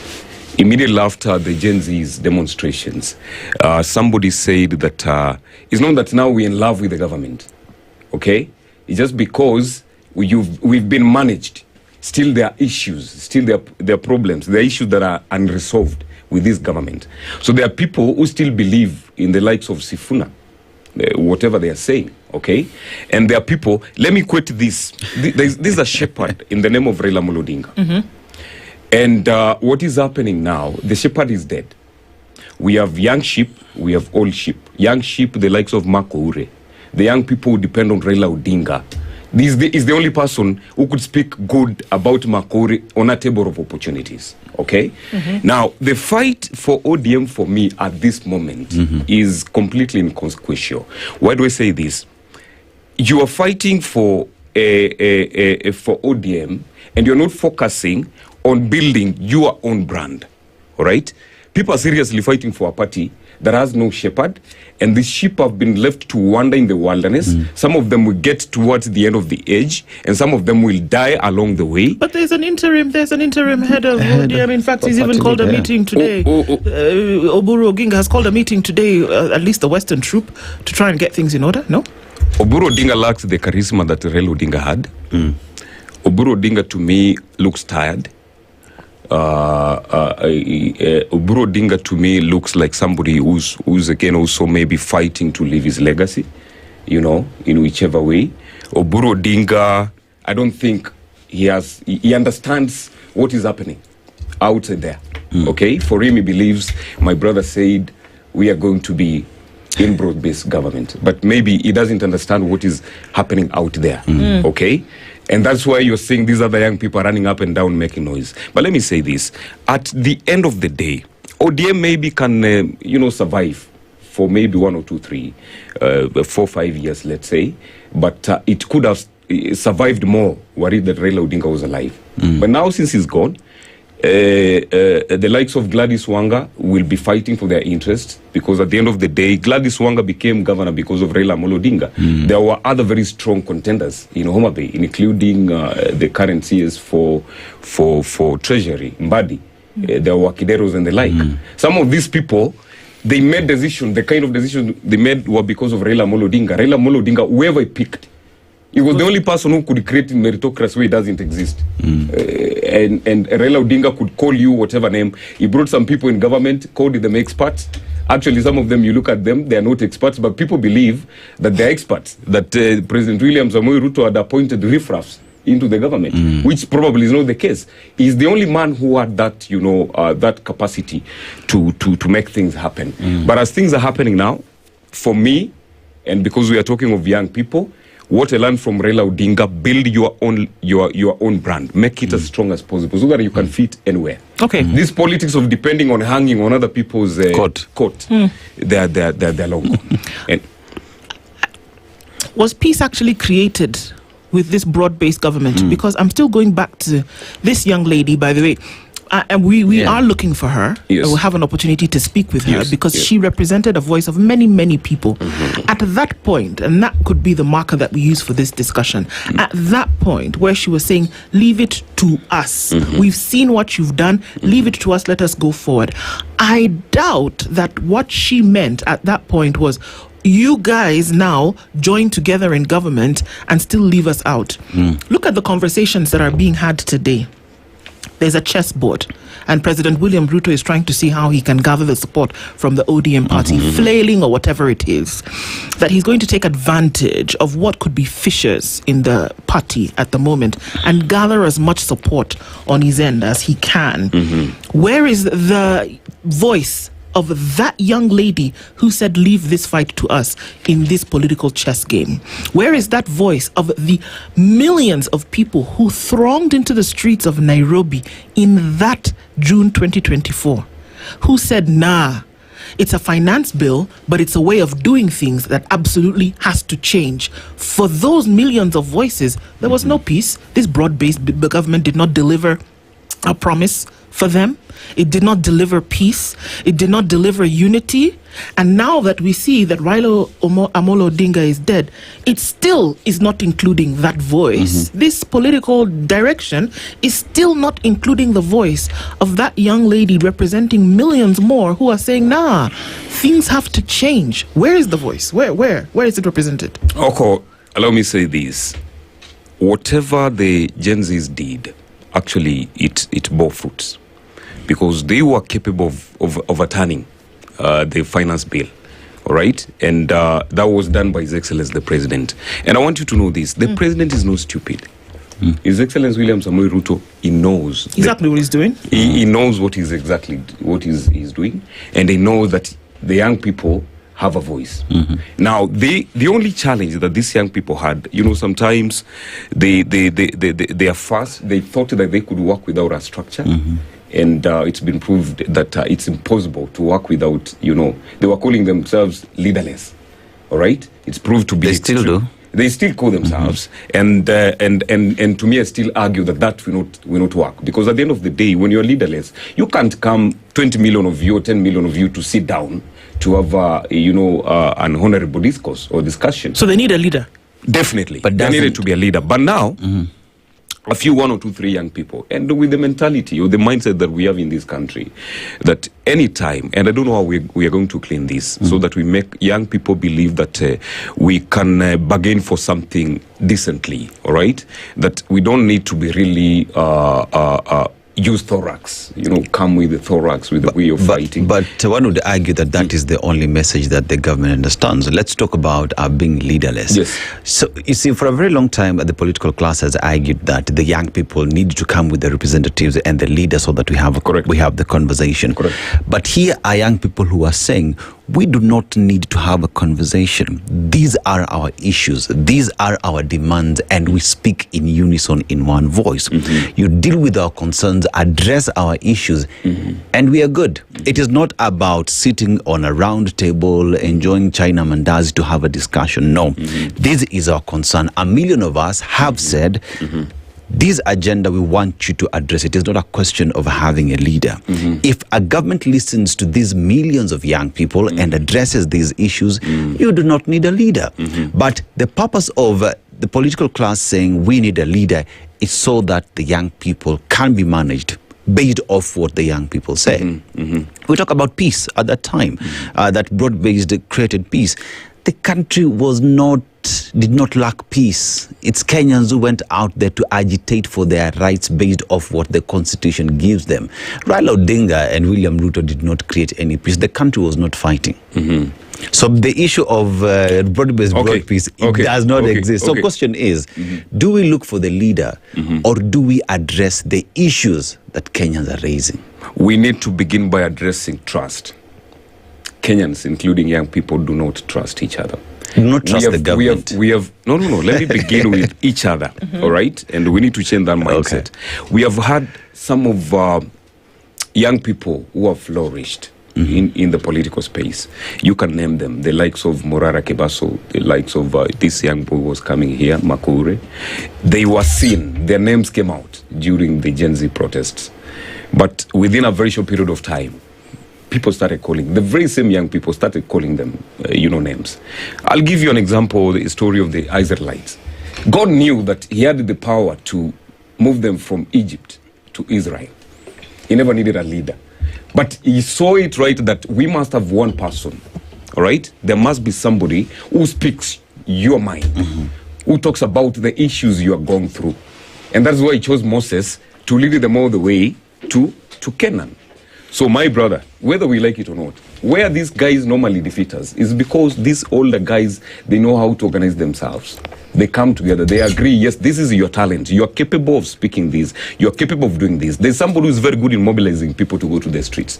And there's somebody who's very good in speaking, about the issue that people are going through. Not every voice, can be listened to. Then that will be noise. People have to sit down and agree who's going to speak on our behalf. Okay, anyway, that said, I think moving forward, my thinking should be that the young people must be, organize themselves. And now that we have lost a leader in the name of Raila Odinga, we must find a way, or they must find a way, on how, in a very decent manner, they should speak to the government. Because if we continue the thorax way, we will lose what these fathers have fought for very many years, Dennis. But picketing and demonstration is an organized way that is recognized by the Constitution. I agree. And that is a way that young people and Kenyans are communicating to the government. So that is organized. That is a planned way. That is a structured way. Question is the other side understanding the Constitution, the rights given to Kenyans, and listening to the issues? Now, government, for instance, you look at what His Excellency President William Samoei Ruto is doing. I'm 100% sure that now he has called himself into a meeting, definitely. And there's some people actually who are saying that now he's going to be, let me give you the argument that some people are saying on the ground, that he's now going to be a tyrant. He's now going to, because there's nobody who's opposing him. I want to let these people know that sometimes great people can get weaker, or they can relax when that opponent is gone, because probably right now he has no one that he is disapproving. All right, so let's not be scared. Let young people continue speaking. Let young people continue expressing their issues. But I still insist that can be done in a very, very, in a very decent manner. Because again, let's not forget the fact that in this country we have some rogue young people. Not all young people are speaking the right thing. There are those who take advantage of the situation, to mess up stuff within the country. Yes. Okay. So, you're saying that a leader is needed to put people together to then take up the rallying call so that things can be different. There is a marked dissatisfaction with the way things have been run politically, administratively, in the eye of governance, all of this in the country, which was represented by a number of things. But that doesn't seem to change much. And that's what I'm saying in this point, that if the legacy of Raila Odinga is going to be lived through, even with younger leaders who come up into the future, what is going to be that thing that will change in order for the click to happen? How do you know? Because you yourself you've just said that there were people who were seen to maybe be the voice, but somewhere along the line, something happened. What's that something? And why do we not, if truly there needs to be a leader for this change, why then don't we see that person who will come out and stick to it? I keep giving the example of Bassirou Faye, who is a 42-year-old leader, president of Senegal. He was a tax auditor before that. And his message was compounded, it was compacted over and over and over again. He was thrown in jail because he went against the government of the day. He won an election days after coming out of prison. And the people of Senegal said, no, this is the person. This is what we want. He's been consistent. He was not swayed. People tried to put him in their pocket over and over and over again. He said no. What's the problem? Or do we not see, or are such people not being propped up? There has to be an issue. We need to sort it out. What is that? Okay, now, in my other life, I didn't say this. I'm the chairperson of Kenya Young Professionals Forum. We sat down as young professionals and we realized that whatever that the young people are discussing in this country currently are the slogans. 1 term, 2 term. Nobody's speaking about the real issues. Because if we fix unemployment issues in this country, you go to countries like Germany, my brother, sometimes the young people in that country, they don't even care who is the president, who is holding power at that particular moment, because they are busy working. Whatever challenges we are going through currently in this country are issues to do with unemployment, right from the county level way up to the national government. If we focus fully on fixing these issues, there are very many avenues through which young people can be able to make money. Instead of being bullies in social media and the other spaces, how are we going to capitalize, on the existing talents and help these young people, create opportunities, make money? At the end of the day, we will have no challenges. I am in this government, and I'm one of those people who normally keeps on reminding the president that we were elected into power because we came with the hustler narrative. And the hustler narrative was, to uplift the people at the lowest cadre. Which is not. From your perspective, probably. No, I'm saying, look, because my question was very clear, Duke. That what is the problem where we say there needs to be a leader with which somebody is going to have a conversation and let's start to move this thing. We talk about uplifting people from poverty, which is an agenda. We seem to think that what the young people are interested in right now is putting a meal in their belly and then giving them something to do, which is important. Very, very important. But people want change in governance. That's what we're saying. And so if that change is going to occur in governance, who is that voice who's leading the charge to ensure that change happens? Let's not talk about this hustler narrative whereby we're giving people hustler fund loans that we know even today is not functioning. That we know that the Mama Mboga that they said they were going to give food to, even that one is a problem. Today. It's not. So we can ride on that because it sounds sexy. But let's just be serious about some issues here where people are saying, you know what?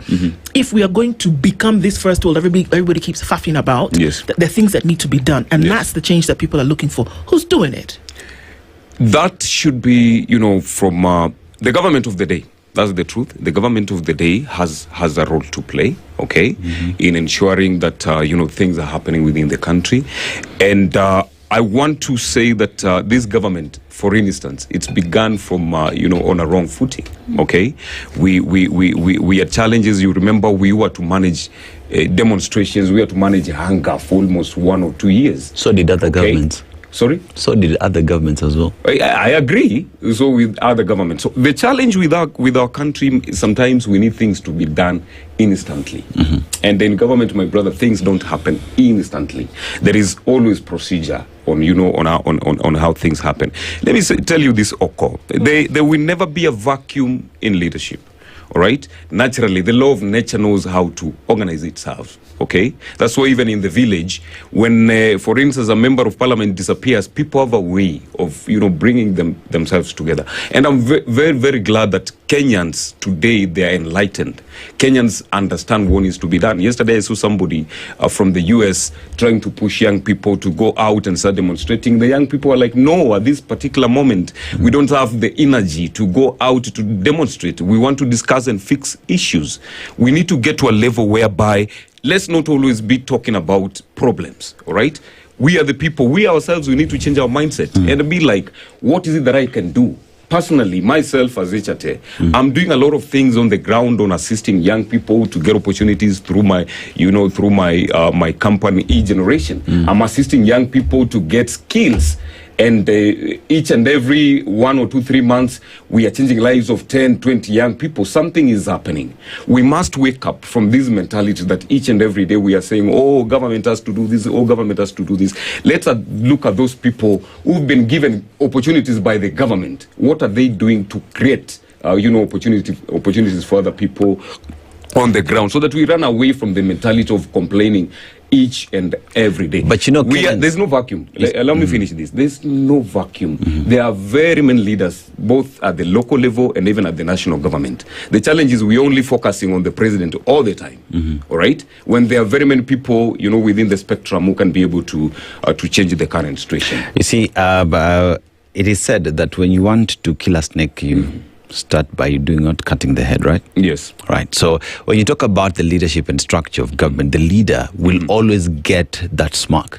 Because let's talk about fixing the country, right? And the young people have said we need to fix how the country is governed. Who is leading that? It is the president. We talk about young people who have gone to school, who have graduated, there are no jobs. The president was elected on a promise that he will create an environment where young people get these jobs. He will create 1 million jobs every year. Has that happened? No. Who do you go back? It is happening. The owner of the promise, right? Correct. So here we talk about fixing the governance of the issue, playing by the rule of law, ensuring that even when Finance Bill 2024 was there, that public participation did not happen. These are issues that Kenyans want. Let us have a country that lives by the rule of law, And if these things are not happening and Kenyans are getting out there to say, we want these things fixed, it is not that they do not have a plan. They understand what it is they want and how they want these things be done. Question is, again, yes, is the government listening to the issues being raised, or is the government being dismissive because they think these are young people who spend their time on TikTok and on Twitter and there is nothing? Is the government creating an ample good environment for these young people to thrive? And young people have told the government, no sir, you're not doing that and we want you to fix it. Now, for instance, my brother, you are a young person, okay? You've been raised with the morals of this country, in the moral way.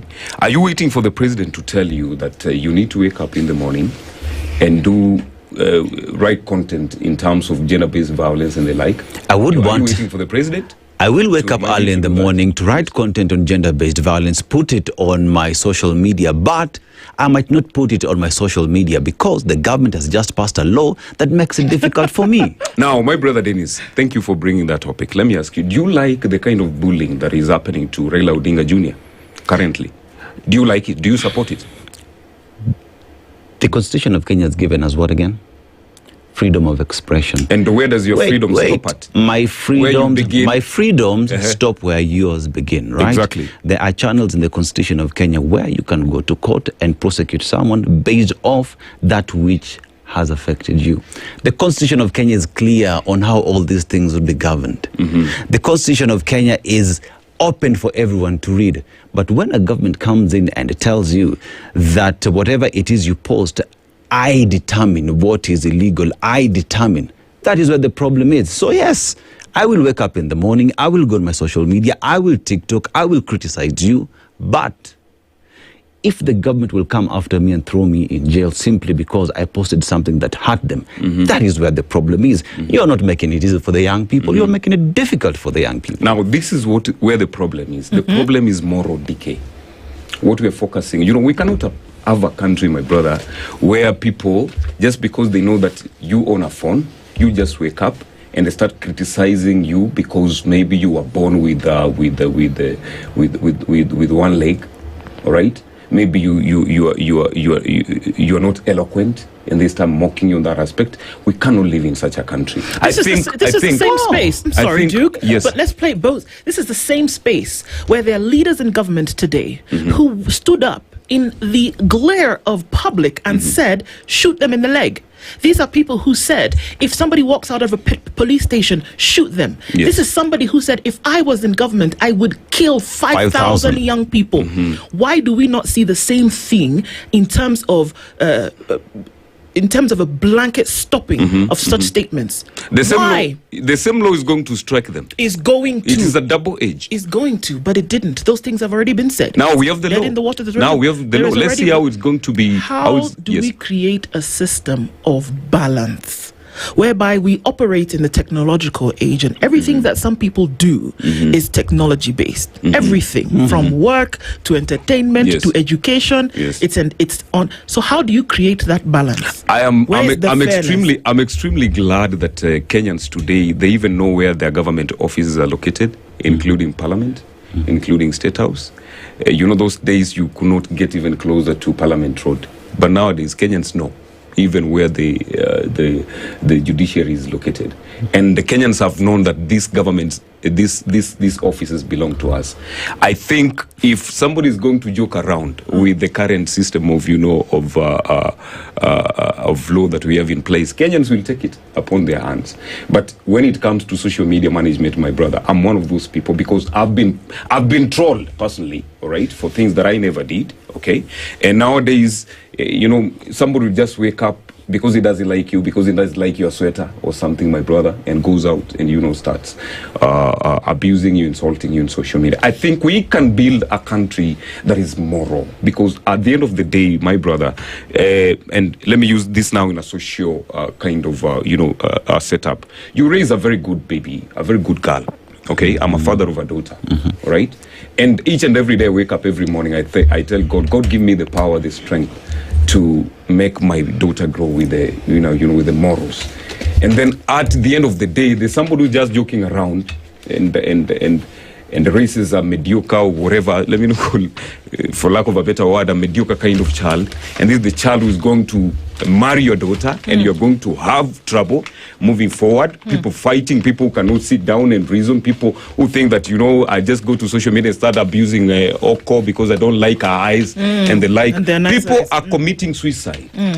Very many young people are committing suicide. Not everyone can contain that kind of rejection. Yeah. All right? So we have to find a way on how to have these things managed. But anyway, that is a bill.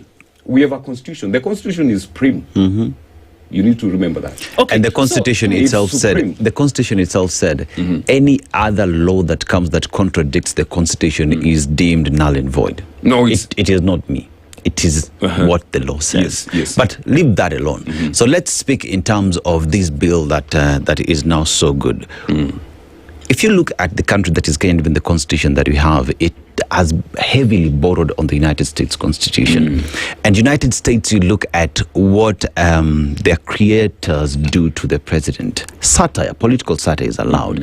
President Donald Trump receives it on a daily basis. But they understand freedom of expression, and citizens have the right to do that. I mean, there are laws that govern everything. There are institutions that are there mandated to investigate and prosecute these matters.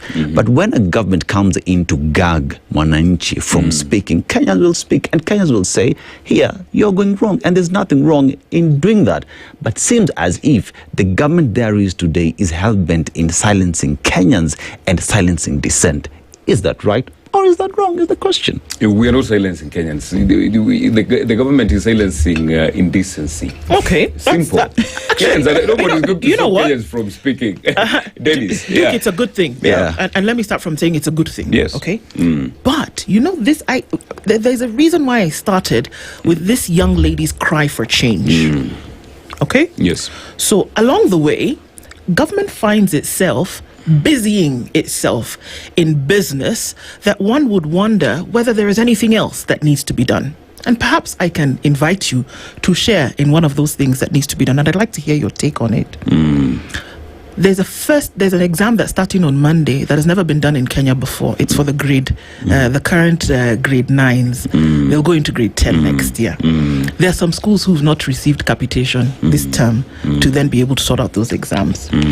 From 2022, going back 5 years, the amount of capitation that has been owed is 64 billion shillings. Owed. That's not money that you said you were going to. It was money that was budgeted for. It was supposed to run schools in the country, was never paid.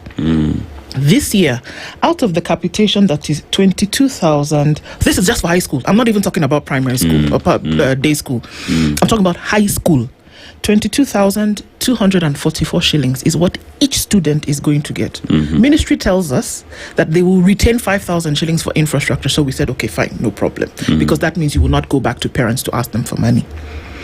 The amount of money this year, 2025, that has been sent to schools is 10,376 out of 22,244 shillings. There is a backlog of 12,000 shillings. I, and this would just be me and a few others, would imagine that that would be the thing that you would busy yourself trying to find out to make sure that millions of children who are in school will then get the money that is promised under the same constitution that you quote. Yes. To them to be able to go to school. Yes. So here I am, like the justice statue, and I have both my hands and I'm trying to weigh the balance and say, okay, are we going to busy ourselves with what people are posting on social media, or are we going to send children to school? Are we going to ensure that there's money that will be in hospitals so that when you or I go to hospital, we can be treated based on the promise that was made? Are we going to busy ourselves with making sure that roads and infrastructure is up to scratch so that people can take food from farm to market? Wouldn't you think that those are things that we would busy ourselves And actually, with? those are the things that Raila Amolo Odinga was actually fighting for each and every day. Justice and equitable distribution of resources. Exactly. Now, so wouldn't you think that that's what some attention could be paid to, perhaps? I like your argument, but again, in this country, negativity sells very fast. It's not negativity. It's reality. No, just a minute. It's the reality that this money has not been give me a paid. minute. Let me talk about this. Why negativity sells very fast? People like drawing the attention, or people like following stuff, negative, and many times good things that are happening, they get to pass. Okay, like some people will begin negative conversations in social media all the time, and probably nobody is telling you what is happening on the ground. Let me ask you a question. Do you know that government? just a minute. Do you know that government overhaul the entire education system, and they realized that there were 3 million registered students that are non-existent? Okay. Yes, I knew. Yeah. But you know what? Yes. That system is in the government department. Exactly. That system sits in the Ministry of Education. Exactly. So we shouldn't be surprised. They are the ones who should actually tell us, hang on a minute. I'm actually not speaking on behalf of the Minister for Education. How is it that 3 million people who you approve every time money comes out of Treasury, who you have accorded, imagine, you cannot go to a cyber cafe and accord somebody a chemist number. Correct. You can't. It comes from the ministry. So how are they according chemist numbers to people now? They want to come and tell us that they don't know who they are. Now, let me tell you how they normally come into existence. And this is the reason why I said that all Kenyans must overhaul themselves, because we like blaming the government is corrupt, but the people, the people themselves are corrupt. You do your research, you realize that actually these names were brought into the system by the principals themselves. By the school principals themselves. I'm going to ask you a question. Government employees. I agree. I'm going to ask you a question, Duke, and I would like you to not apply PR to it. Yes. To not apply a government stance to it. Yes. The chemist system. Who holds that system? It's the ministry. It's the Ministry of Education. Can you walk into Jogo House today or wherever that server sits and say, excuse me, today I want to add... There is an officer there. No. Yes. Can you walk into Jogo House or wherever it sits and say, today I have a new school, and I want to put it in the system, and then you talk to the guy and say, can you put, and he puts, can you do that? You cannot. So who controls? You cannot. Of course, in every system, including where you're working here, Okoh, you need to know that we are not born of the same mother. We don't have similar morals and the like. You can have a very, very good system, but you have people within that system who are dangerous. I'm going to go to my original question because time is going. Yes. I want to go to my original question. I want you to answer this for me. Don't you believe that there are things that are pressing on millions of Kenyans today that need attention more than some of the things that we are busying ourselves about and paying attention to on social media? I agree. There are many because issues to do, for instance, with education and health and such issues, they are very, very central in the lives of, Kenyans. But again, you cannot again assume that a person who is disabled somewhere is not an important person. Okay, he also has to be listened to and he has to be taken good care of. So for me, my take or my stand is this: that yes, for sure, there are very many issues that need to be fixed. And we should not assume that those issues are not being fixed. They're not. I'm telling you, they're not. Because everyone No. Let me ask let's just be very clear on some facts here. Because, you can see that I'm getting annoyed, and I would have to ask that why don't more people get annoyed? Because you tell us they're being fixed. They're not, my dear. Because in January, there was money that was supposed to go to these schools. It didn't go in completion. It's not being fixed. They tell us it's going to be fixed. We come to second term. There's still money that was supposed to go to these children. It never went. And then we finished second term, and then we've come to third term. And there are some schools who have received zero. So when you tell us it's being fixed, you tell us it's being handled.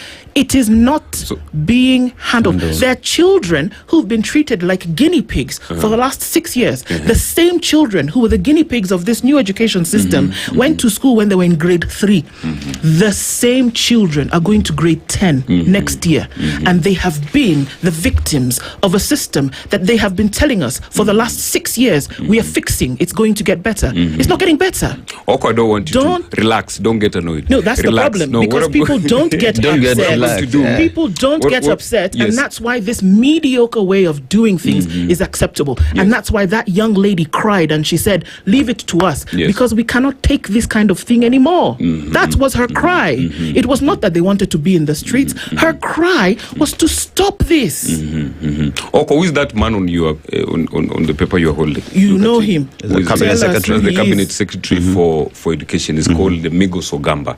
I'm going to connect you with him immediately after this, and he needs to come here, all right, so that he responds to some of those questions, because I might respond to things I don't know. I think is that a very good point to explain what is happening. I just told you what I know that is ongoing. I know a complete overhaul has been done in the ministry, but I don't know the other nitty-gritties in the process.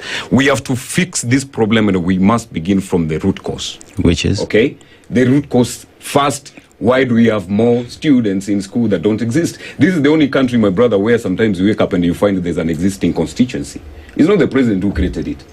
There are some serious Kenyans here, bro, with funny brains and other things, and they're able to do these things and have things happening and running. And you see, that's where the problem is, because you talk about funny Kenyans who have access to this system, but remember, this system is owned by the people of Kenya, but it is being supervised. It is being supervised. System that has ever been it is being supervised. It is being supervised or managed by the government of Kenya. Therefore, responsibility of making sure that this system works is the government of Kenya. As Ndu previously asked, there is no way the government of Kenya that handles chemists, that handles IFMIS, does not have powers to go to the back end to audit its own system and find out where the problem is. Failure by the government to do all these things that they are required to do is why Kenyans today are on the streets demanding that the government does better. And there is no mistake in Kenyans demanding that right is done by them. Today as we speak, there are 2 Kenyans who are missing in neighboring country, Uganda. The government of Kenya is silent. But I will look at that with what other jurisdictions are doing. For instance, it's a bad example, but look at what Israel is doing, because people were taken hostage in Palestine. They have fought every day to ensure the citizens are brought back home. Look at what today we are going through an extradition process to make sure that that soldier who killed a Kenyan in Kenya, extradition process is in place to ensure that man comes home, and it is difficult.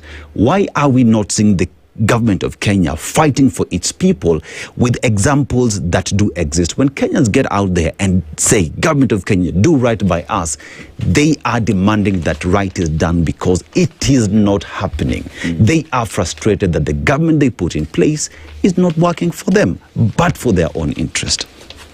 Kenyans, we are very good at fixing situations, and I'm glad that they're even going beyond. They're going international to fix situations in Uganda and Tanzania. I heard the other day that they were actually even going to Tanzania to fix what is happening with Samia Suluhu. Sometimes, I love the energy we have, but my brother, sometimes it needs to be controlled. I don't think that the government has always pushed for Boniface Mwangi and the rest. They have gone to Uganda, they have done stuff. So the government has used its own ways on how they came back to the country. The only thing that we normally imagine, and this is the mindset we need to change, my brother. Government does not make things happen just by. No, there's a procedure. You cannot wake up today, my brother Dennis, and you are going to Tanzania and you're telling Samia Suluhu, I want these people out, I want this thing to happen. Governments have their own jurisdiction. The government has a spokesperson. The government has a spokesperson who can tell Kenyans what is happening. The government can come out and address Kenyans on where Bob Njagi and Nicholas Oyo are. The government has been silent. The families are begging the government of Kenya to tell them of the whereabouts of their loved ones. They are not doing that. The government is failing the very families of people they are supposed to take care of, brother. Hey, brother, you're seriously, fighting the government, which is normal, which is okay. But I'm not fighting the government. I'm being critical of the government. I don't want us to get emotional because some of us, we have seen the things that have happened. We have been around ever since post-election violence. We can't keep on, saying, government this, government that. Can we fix these situations? Can we find solutions? What needs to be done? And for me, I will still insist that we must start by ourselves. We change our mindset on how we're approaching stuff. We cannot approach things in this country all the time, using thorax. We can talk to each other. We can tell each other, my brother, yes, there's an issue here. There's a serious issue of unemployment. What do we do? What are you going to do as a person? We make things happen. Oh, that's but great. This kind of, the answer or the method that is being used in the solution seeking that you're talking about is folks continuously every day telling us about how they're going to make political chess moves. In the light of the things that you're talking about that are very important to be addressed, their focus is on political chess moves. So pray tell, how should the people of Kenya react when the issues, which nobody needs reminding about, are in the public glare, but the attention is focused on politics? How would you want people of Kenya to react in our last 10 seconds? All right. Let's change the way we are doing things. Let's talk issues. Let's not be duped by slogans, for instance, because politicians have a way of doing their thing, and Kenyans need to realize that our politicians wake up every day to talk, create slogans. That is their job. Let's focus on real issues, and we have very many organizations. We can come up with very many groups that talk issues, real issues, each and every day, because if we continue with the kind of tribalism that emanates, for instance, like what I saw the other day with the governor of Nyeri and the like, and we continue giving prominence to those kind of conversations, we will lose it.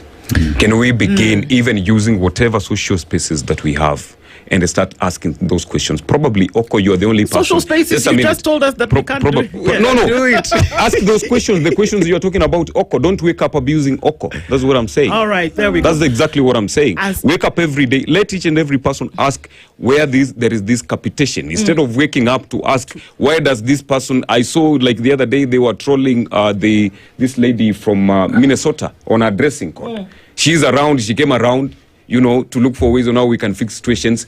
People are busy talking about, we don't like your skirt, you don't look funny. Those things are not going to change this country. All right. Yes. As sad as we are to have to let you go, we have to because of time. But we want to thank you so much for being here this morning. Thank you.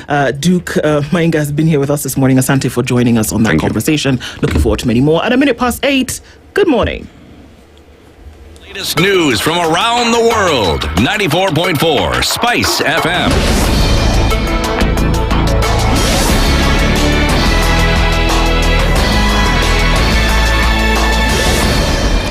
Good morning, this is the Newswire. I'm Edwin Lisamira. President William Ruto has announced a new initiative targeting 600,000 single mothers and women across the country. He was speaking on Thursday in Thome, Laikipia County during the funeral of Mzee Weston Kanja, the father of Inspector General Police Douglas Kanja. Ruto said the program will run under the Access to Government Procurement Opportunities Framework, which allocates a percentage of public tenders to women, youth and persons with disabilities. The initiative, which will complement the ongoing Nyota program, aims to empower the women to start and manage successful businesses for economic independence. Tunataka wamama single mothers na wamama wale wengine wote wakuje. Tunatafuta kina mama 600,000 hawa wamama wakuje, tuwafundishe na tuwapatie vile wanaweza kufanya biashara na sisi kama serikali, either national government ama county government, ndio muinue biashara zenu. Tunaelewana? President Ruto also used the occasion to defend his decision to sign into law 8 bills, among them the Computer Misuse and Cybercrimes Amendment Act 2025, on the day former Prime Minister Raila Odinga died. Ruto said the legislation is meant to shield Kenyans, especially children, teenagers and youth, from growing dangers of internet-related crimes. Amendment ilianza 2024. Amendment ilifanywa na bunge. Mimi niliamuka on Wednesday. Mimi nikiwa na kwa sababu hiyo ndio ilikuwa kazi yangu ya siku hiyo, na ni kazi ya kikatiba ya kutia mkono sheria, kwa sababu ilikuwa imepita viwango vyote. Nikaletewa na speaker. Bahati mbaya tukapoteza waziri wetu mkuu wa zamani, lakini tayari nilikuwa ofisini kwa hiyo kazi. Hata nilikuwa nimevaa shati, nilikuwa naenda Ukambani kwa mambo ya barabara. So I was on duty just like any other citizen. The Senate Health Committee has strongly criticized the Makueni County government over its handling of the health sector. It comes after the committee, led by Bungoma County Senator Wafula Wakoli, visited the Makueni County Referral Hospital in Wote and Mukuyuni Level 4 Hospital. They expressed concern over the state of the mortuary, adding that community health promoters were yet to be paid. We have noted that the CHPs have an issue of pending salaries. We also noted that the mortuary is not that good. So it's important, and I want to encourage Waziri to consider employing these morticians. We equally expect that the human resource aspects, the PR of the employees here must be improved. Because you noted that when we arrived, some old men had to come to us complaining of some services. Those issues ought to have been solved by the human resource fellows, the employees in those facilities. The senators challenged Makueni County MCS to use their positions to oversight the executive. There is room for improvement, and we believe us coming here, we are not coming to crucify the county government or to punish any person. We are simply saying that a good thing can be done better and better, so that Kenyans appreciate that devolution came to change lives and not to make them suffer. And we believe that the county assembly members who are here, you now see what oversight means, you now see what budget tracking means, and you must be now able to keep the executive on check to ensure that the people of Makueni enjoy the services they deserve. US President Donald Trump will meet his Chinese counterpart Xi Jinping in South Korea on Thursday next week on the sidelines of a summit in Asia, the White House has confirmed. The meeting between Xi and Trump has been in the works for weeks, but was called into question as tensions between the world's two largest economies continue to rise. It will be the first face-to-face meeting for both leaders since Trump's return to office. Trump has threatened to impose an extra 100% tariff on Chinese goods from November if China does not roll back its tightened restrictions on its rare earth exports. That's the Newswire. I'm Edwin Lisamira.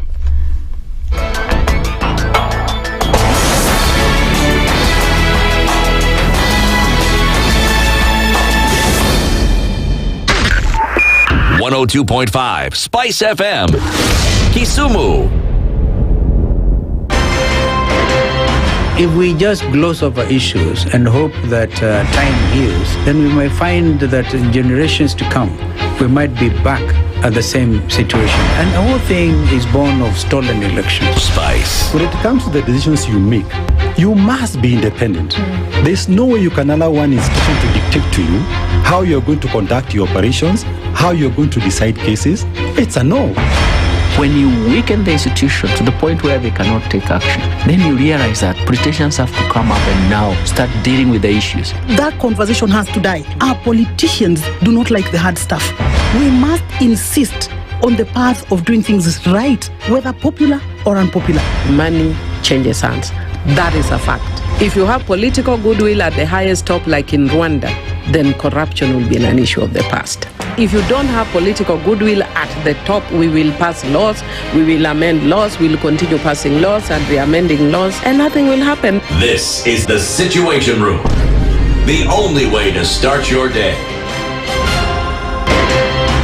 Good morning, and I love your show. Thank you.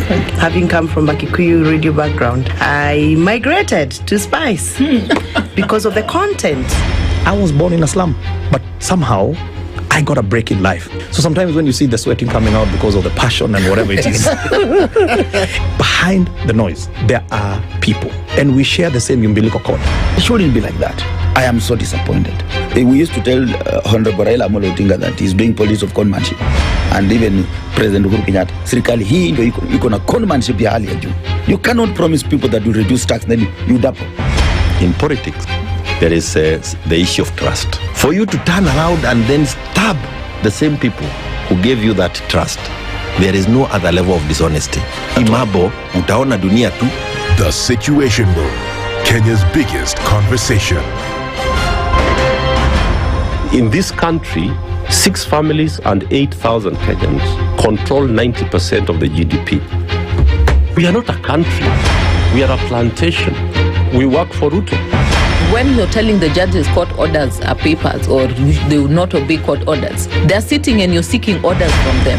So how are they supposed to interpret it? Isn't it an oxymoron? When you see a judiciary that seems to be under some control somewhere, you start questioning. We have very powerful governors, but they don't use their offices to serve the people. If you are not shameful to do what you are doing, why should we protect you? I'm human. Everybody's human. So when you're told, kuja tuongee, I mean, you'd be a fool to say, stagi kuongea. Conversations have to be had, you know? People in leadership should only go into leadership if they are ready and willing to change the lot of the people. The Situation Room, Kenya's biggest conversation. One of the things that are ailing our country is negative ethnicity. You find you as a state officer, instead of thinking as a Kenyan, you think like a tribal person. Let me tell you something. The biggest problem we have had in this country is a leadership deficit. There is nothing that you are going to do in the process of change if you are not a risk taker. So you really have to pursue your vision to a logical conclusion and even be ready to step on people's toes. When it comes to the economy, you can run away with it. They say statistics are like bikinis. They reveal a lot, but they conceal the vitals. And so government people would throw statistics at you and tell you they're revealing a lot of information to you, but it's really concealing the real vitals. We need to get out of that, because when we want to grow our democracy, one basic thing that really requires to be understood by the political class, by all of us, is institutions are critical. This is the Situation Room, the only way to start your day. Mature, intelligent talk every morning. Spice up yourself.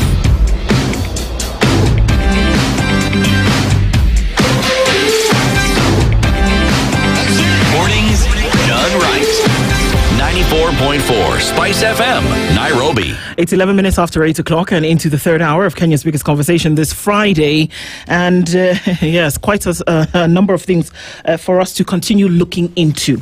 A Healthy Friday conversation this morning takes a bit of a different turn, because we're looking into the situation in the country and we're saying, okay, so what, in which direction are we actually going? And we'll do that today with the help of Dr. Dennis Miskela, who is the Deputy Secretary General of the Kenya Medical Practitioners, Pharmacists and Dentists Union. And he's here with us this morning. Dr. Miskela, good morning. Good morning, and thank you for having me. How are you doing? We are recovering from last week's pain. Not yet perfect. Every time you wake up thinking that it's going to be a better day, then you remember that you have to refer to the late Raila in past tense, and it's so surreal, man. Yeah, it's been terrible. It's been terrible past 1 week or so. It's difficult. Yeah. You would not forget, but the more days that pass, it will make it easier to deal with. The other day I said that yes, sure, time does heal the pain, and the grass will definitely grow, but we pray that the memories won't fade. In our every single day of life, we want to honor the memories of the man that meant so much for so many of us. Yeah. Well, we're going to get into some of the things that he fought for, also, especially concerning the health ecosystem. Before we do that, Dennis, we'll welcome you with today's proverb. So today we are in Cabo Verde, the home of cachupa. Cachupa. But cachupa in this sense is a mixture of different foods. So it's a national food in Cape Verde. So it is a mixture of slow-cooked stew of corn, beans, fish or meat. So it is their version of tumbukiza. See? That's what I said. Yes. Together minji umemaliza story. Yeah, and these beautiful people today, actually it is one of the few countries in the continent that is it is out of poverty. It is in the second level, so perhaps maybe many African countries need to learn from that. But let's go to our proverb. Every cat has a taste for a mouse. Every cat has a taste for a mouse. How would you interpret that? I think it just it speaks to about our natural probably prejudices and biases, that probably we all have certain things that are inherently in us, that even if we were to try to move away from, be it our cultures, where we come from, you can never run away from it. And of course, some other people will then say that if the cat wants to become a lion, it has to give its appetite for rats and mice. It's about who we are as a people, what lies under us as humans, or something that you can't run away from it. And I think that's what I think. Yeah, you can't run away from it. It's going to come out eventually. One of the other things that we can't seem to be able to run away from is, the state of health in the country. Normally we have a Healthy Friday conversation and we look into particular health issues, but now there's an umbrella issue that we then also want to look into and see how things are progressing and if things have changed. About a week ago, we did see SG Dr. Teller say, you know what? If things are not sorted out in one area, if one finger is hurting, then all of us are going to shut this thing down and we're going to join everybody. How are things so far? If we look at just what was happening with striking doctors in one county, if we're then going to touch on, unfortunately, what we saw happening in the Health Committee of Parliament when the CS was summoned to answer particular questions, and we can go into that in details, to then what we saw when things seemed to be grinding to a halt in terms of the provision of services, at least at the private hospital level. What's going on now, Dr. So, first of all, thank you very much. And I really want to thank SpiceFM and Channel Media for always bringing up this issue around healthcare. For a long time, as a union, we have always tried to make Kenyans consider healthcare as the most important thing that you can talk about. Yeah, I know Kenyans prefer their politics, they prefer all these other issues, economies and education, all that. But I say that health is everything. Because we all are potential patients. Yeah, we all are going to die someday, and nobody's coming out alive, and you can either die in your sleep or out of illness or an accident. So when it comes to matters healthcare, for a long time people made it a very private thing. That's about your family, and you guys will just suffer alone with the illness, and then when somebody dies you grieve privately and all that. And the politicians would look like, what has the highest politicians look at issue about the political dividend, the votes and all that. And so for the long time people were like, I built roads, I've piped waters, and all that. But then you tell them that, but these roads, if you don't fix healthcare, will just be used to carry our dead. These taps, if you just bring them without sorting out our health, you just use them to feed mourners. Yeah, these issues, you talk about schools, we just be burying professors anyway. Yeah, so health is a very, very important thing. And of course, even when we juxtapose it to the recent tragic happenings of Baba, and people are wondering that, why did Mzee have to go to India? Could not have been done by Kenyan doctors. So every single day we are facing the reality of healthcare. And it doesn't matter whether you are middle class, you are poor. It doesn't matter, because you never know when you'll need that healthcare. Yeah, you heard about the MP, I think in Western Kenya, who got an medical emergency, and when they went to the nearest health center, there was nothing. Yeah, or the president in Malawi who needed just some life-saving drug, and the country's largest hospital didn't have the drug, and he lost his life. So yes, it's important that we talk about it. Our middle class, we have insurance covers, and sometimes we say that we really don't care about the public health care. I'll go to my private hospital. But when you're from Masai Mara with your family and you get an accident, God forbid, in Narok, you are most likely going to end up in a public hospital. You heard about the South Africans who got an accident around the Machakos Junction. And their wonderful cover, which will allow them to be lifted to South Africa. The first place they ended up to was Machakos level 5. So it's important that we talk about healthcare without thinking that we are safer because we can access an alternative form of healthcare. And so lately, there have been development in the healthcare sector, both positive and negative. And I think the most important development, of course, has been the issue around the financing of healthcare. Because when you look at the pillars of UHC, and I'm glad that UHC, now everybody talks about UHC, whether we all have different meanings for it. Some people think that it is Bora Afya, yani you just go and anything. Others are saying it's Afya Bora, that I really need the care that I need at the right quality, at the right cost. Whichever way people are talking about the UHC. And just the fact that we are talking about it means that we are in the right place. Now, how to end up there and is what has always been the issues. Yeah, because KMPD says that, yes, after you have built the hospitals, and counties have done a good job building those hospitals. In fact, we are saying that we have even surpassed the WHO recommendation of the population per infrastructure of a hospital. Within 5 kilometers, there's a health facility. Right. Yeah. That's a building. Yeah. Then after that, you tell them that, then stock them up and put the equipment and all that. Yeah. Then you tell them that after that, you have to hire people to work there. Building a dispensary in my village with one nurse who, when she falls sick, it is closed. From 4 p.m. and weekend, it is closed. When she has an emergency, it is closed. Then you're not helping these people. Yeah, you have to hire people to be there, and not just hiring. You have to hire people with the right skill mix. Having 5 doctors, nurse, you have not helped them still. You must have the doctors and the nurses, the lab officers, the health records, that kind of mix. Has been a thing that KMPD talks about. Then KMPD says that, look here, when you have built, stocked, and you have even put the information system to keep the records and data and put workers, then somebody has to pay for it. There's nothing called free healthcare. And that's what people get wrong. Because, of course, the politicians, and I even had the president the other day in Kitui telling people, usilipe, ukiambiwa ulipe and reporti. There's nothing like free healthcare.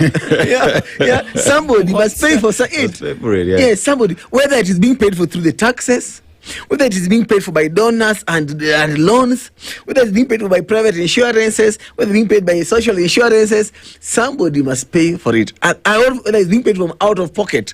Yeah, and that's the debate that Kenyans have been asking themselves, that how do we fund our healthcare? And people talked about, let's do NHIF. Others said, no, let's do SHA. Yeah, and even the debate you talked about the parliament. The idea is nobody's fighting about that UHC is good. People are to say that, is SHA working for us the way we intended it to work for us? Yeah, the people are saying that, yes, it's working, but it can be improved. That's why I say that, no, it's perfect, it's working. Then that quarter is saying, this is terrible, the worst idea. Yeah, and so we can always check those positions that somebody who says that SHA is not working, are they being honest? Oh, no, right, I've really found something that I really find really unfair and disheartening around us Kenyans. Of course, we know that sometimes in the politics we can get toxic and all that, but we must never refuse to acknowledge when something is good and when something is bad. One thing for sure, for example, in SHA, that the 3 funds, and I've come here before to explain the 3 funds. Yeah, the government has done a poor job in explaining to Kenyans what these 3 funds stand for. The primary healthcare fund caters for the dispensary, the health centers, some county hospitals. And that's where it's a tax-based fund that anybody who pays tax in this country must access that care for free. And I suspect that's what the president meant when he said, ukiambiwa ulipe ripoti. Because any level 2 and 3 should not charge anybody who is a taxpayer. The only thing you are being told, just register to show that you are interested in enjoying this fund under SHA. Then the second fund, which I know works, is a SHIF fund, so Social Health Insurance Fund, which is just the NHIF with just a different name. Which you pay for. Yes, which you pay for, you contribute for. Yeah? And this is what now kicks in during admissions. And so when somebody says that SHA is not working because you are made to pay for outpatient, they're right, because SHIF does not cover for that outpatient. It's under the primary healthcare fund. But when somebody comes and says that no, it worked, my child did surgery and it paid for it, they're also right. And they're not, and you have to acknowledge that, because maybe that's the fund they interacted with, the second fund. Then you have the third fund, which is the Emergency Chronic and Critical Illness Fund. That is now, when you have been admitted, then you are said that now you can go home, but you have this chronic disease, diabetes, hypertension, kidney failure, cancer, and all that. Then that third fund kicks in. When you go to ICU, that's the fund that kicks in. And initially it was kidogo, it was less, because like I see they're paying 4,000. Now they're paying around 28,000 per night. Yeah, so it can help on something. Of course, it does not fully cater for the needs. In this country, we have a 55 billion shortage in healthcare funding. When you add the taxes, when you add the donor funds and the SHA, it's a 55 billion shortage. That 55 billion shortage must be paid for by somebody. And that's what you told Nilienda Nikambao niongeze pesa. Because the politician wanting you to join the SHA told you that it caters for everything. They didn't tell you that there's a 55 billion gap that you might have to chip in. And SHA is not meant to make you walk in and out for free. SHA was only meant to stop you from selling land, to stop you from selling your only cow, to save your life. SHA was only meant to stop you from dying because you're poor. So once they have saved your life and saved your shamba, then you have to top up something little to cover for that. So when Kenyans understand that, then the back and forth, the fights you will see in parliament. And sometimes also those fights are very unfair, because politicians, they are the same MPs who sat and passed this law. KMPD gave a 25-page memoranda on the issue that wanted to be fixed. Those guys passed it, and I remember Nakumita saying that at a comma, ajabadilishwa. So I feel it's very unfair when politicians now go to media, go to platforms, and they complain about the same SHA. Why can't you go and propose amendments to say the legislation that you passed? As me, nimeona kwamba this and this and this is not working, so I'm proposing these amendments. Then I want to see which MP will oppose those amendments. But just to join us on Facebook and Twitter to get clicks and views to show us you're working. You're not working. Your work is in parliament, not on social media. Yeah. You know, Dennis, you've packaged this communication on what SHA is and the different cadres that it comes with in such a manner that anyone would be able to understand it. But that is not KMPD's work. Fine, you can still explain it, but this is sole responsibility of the government of Kenya through its communication channels to explain what SHA is, where it works, and what it does, so that Kenyans understand. But as we speak today, there is also the aspect of fine. Mheshimiwa alituambia to register. I registered, but hakuniambia nilipie SHA. You know, so at the end of the day, fine, I'm registered, but I have not contributed such that when I end up to a level where my contributions then needed to be seen, I do not feature in that conversation. So me as a registered person, rightfully so, haijafanya kazi, but kumbuka mheshimiwa hakuniambia that I need to pay up. So is it a question of the leadership of the country, talk about the political class, who are not telling Kenyans what ought to be done? Because you're also talking about a system where we have 22 million registered people, but only 6 million pay for it. Yeah, it's true. It's true that sometimes, for those of us who have been around long enough, we first of all faulted the funding model that was being used under SHA, because we felt like for a country where the majority, 80% plus, are in Juakali, unemployed, and all those kind of stuff, how to enforce people to pay? Yeah, Kenyans are people that even if you told them tomorrow's deadline for KRA filing, some of us will still not be doing it. We want You get that? extension. Yes, there must be something. And I remember the first proposed bill, he talked about people being denied the public services if you don't pay up. Of course, KMPD challenged it in court and we won, and it was removed because every taxpayer has a right to access government services. Yeah. But then again, we could have found alternative ways of ensuring that we are able to fund healthcare. As we propose tax-based, that you just tell us, there you do the roads, that if you fuel X number of liters, this amount goes to fixing roads and all that. Same healthcare. We would have just said that, look here, we are going to either do for the sin tax, that if you're going to the sugars, the salt, the alcohol, and all these things, you're going to introduce something on it. Or just a portion of the VAT, like in Ghana, that's what they did. Yeah, so that everybody pays taxes. Yeah, but then again, the debate and the decision to go through a social mechanism will carry the day. But then the headache now comes that beyond registering, and this is where now the challenge comes in, that we have politicized. Well, it's a good thing to politicize healthcare because now the votes, the value is being seen. But we've politicized the debate in that those who wanted to make political mileage out of it, see that it's not working completely. Yeah, and in the desperation for government to flip the need, they also went in the politics and got lost, where they told guys, just register, you don't even have to pay. Yeah, you know that thing of advert, then you got T and C is hapo chini. They never told people the terms and conditions. Terms and conditions apply. Yes. So when people say they're not working, it's because you're the one who sold them the wrong thing. But if you told them from the word go, the truth, if you're not desperate to have them register no matter what, yeah, if you stop making it look like more registrations than 25 million is a success, tell them that yes, you have done a good job registering, but payment is the ultimate issue. We need this money, and this money is that today you are not sick, but it will cover for somebody, so that tomorrow when you are sick, somebody else can pay for you. People could have understood that. Also, as Kenyans ourselves, we also need to search our souls. Are we really honest people? When you own a hospital and you see somebody coming with like a small swelling, a lipoma, and you tell them that we'll do it and I'll bill it as another form of surgery, upcoding. This money is finite. It's not that it's some just endless pool. So the moment you keep on tapping into it, it's going to run out. Finally, Kenyans are saying that yes, even if I registered and paid up, I go to the hospital, I'm told to go buy drugs outside. I'm told go do an ultrasound outside. I'm still told that we don't have this kind of investigation. So you ask yourself that if I already paid for almost 1 year, like for the guys in the informal sector, why again do I have to come and be sent to a lab or a pharmacy outside? Mark you, when they are billing SHA for your admission, they bill full investigation, because in that package has investigation and drugs. So bado umenunua dawa nje, umefanya ultrasound nje, umeenda lab nje, na wakiclaim, they claim full amount.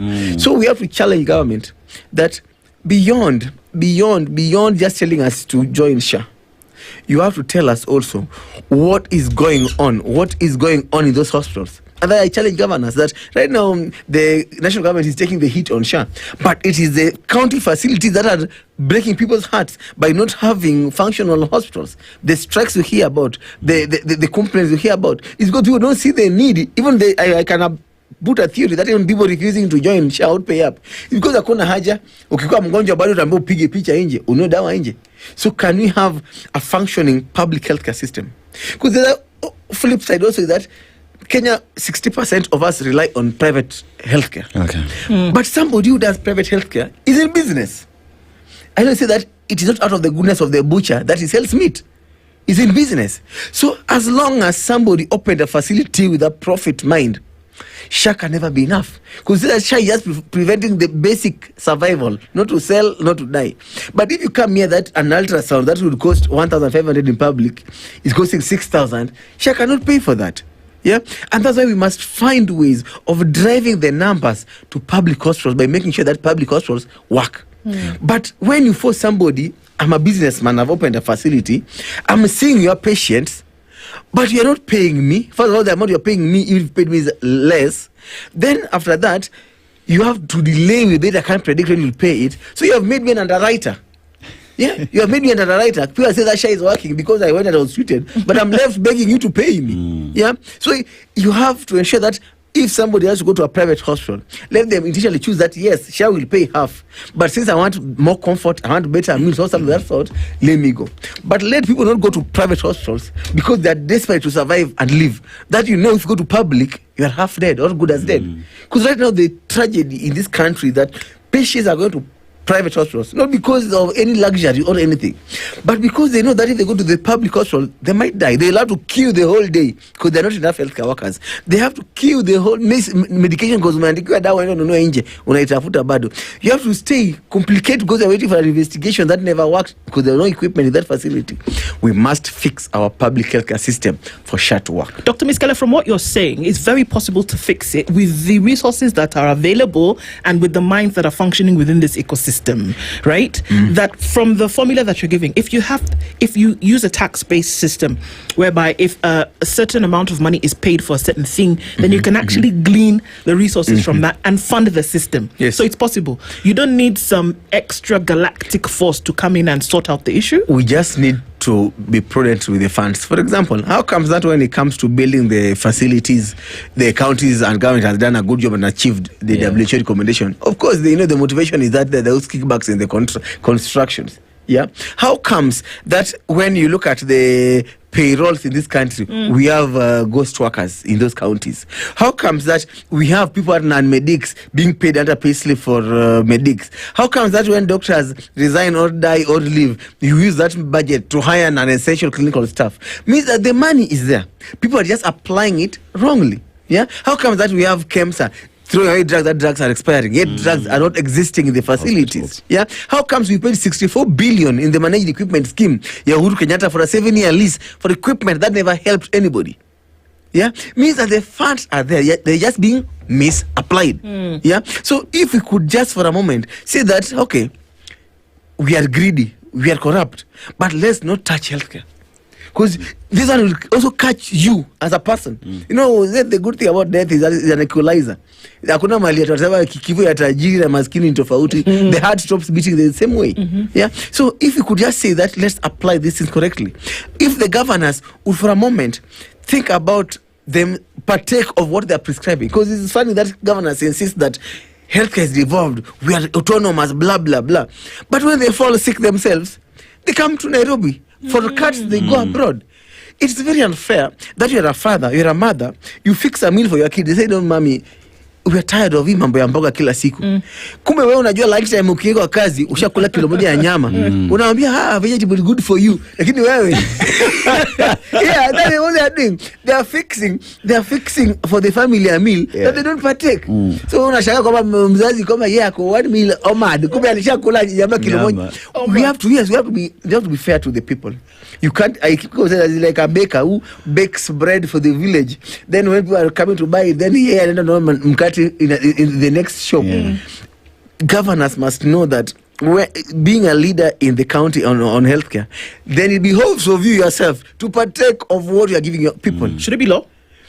Personally, I think that we have no Kenyans who, if you tell them, you just say, ngwana hiyo haitafanyika.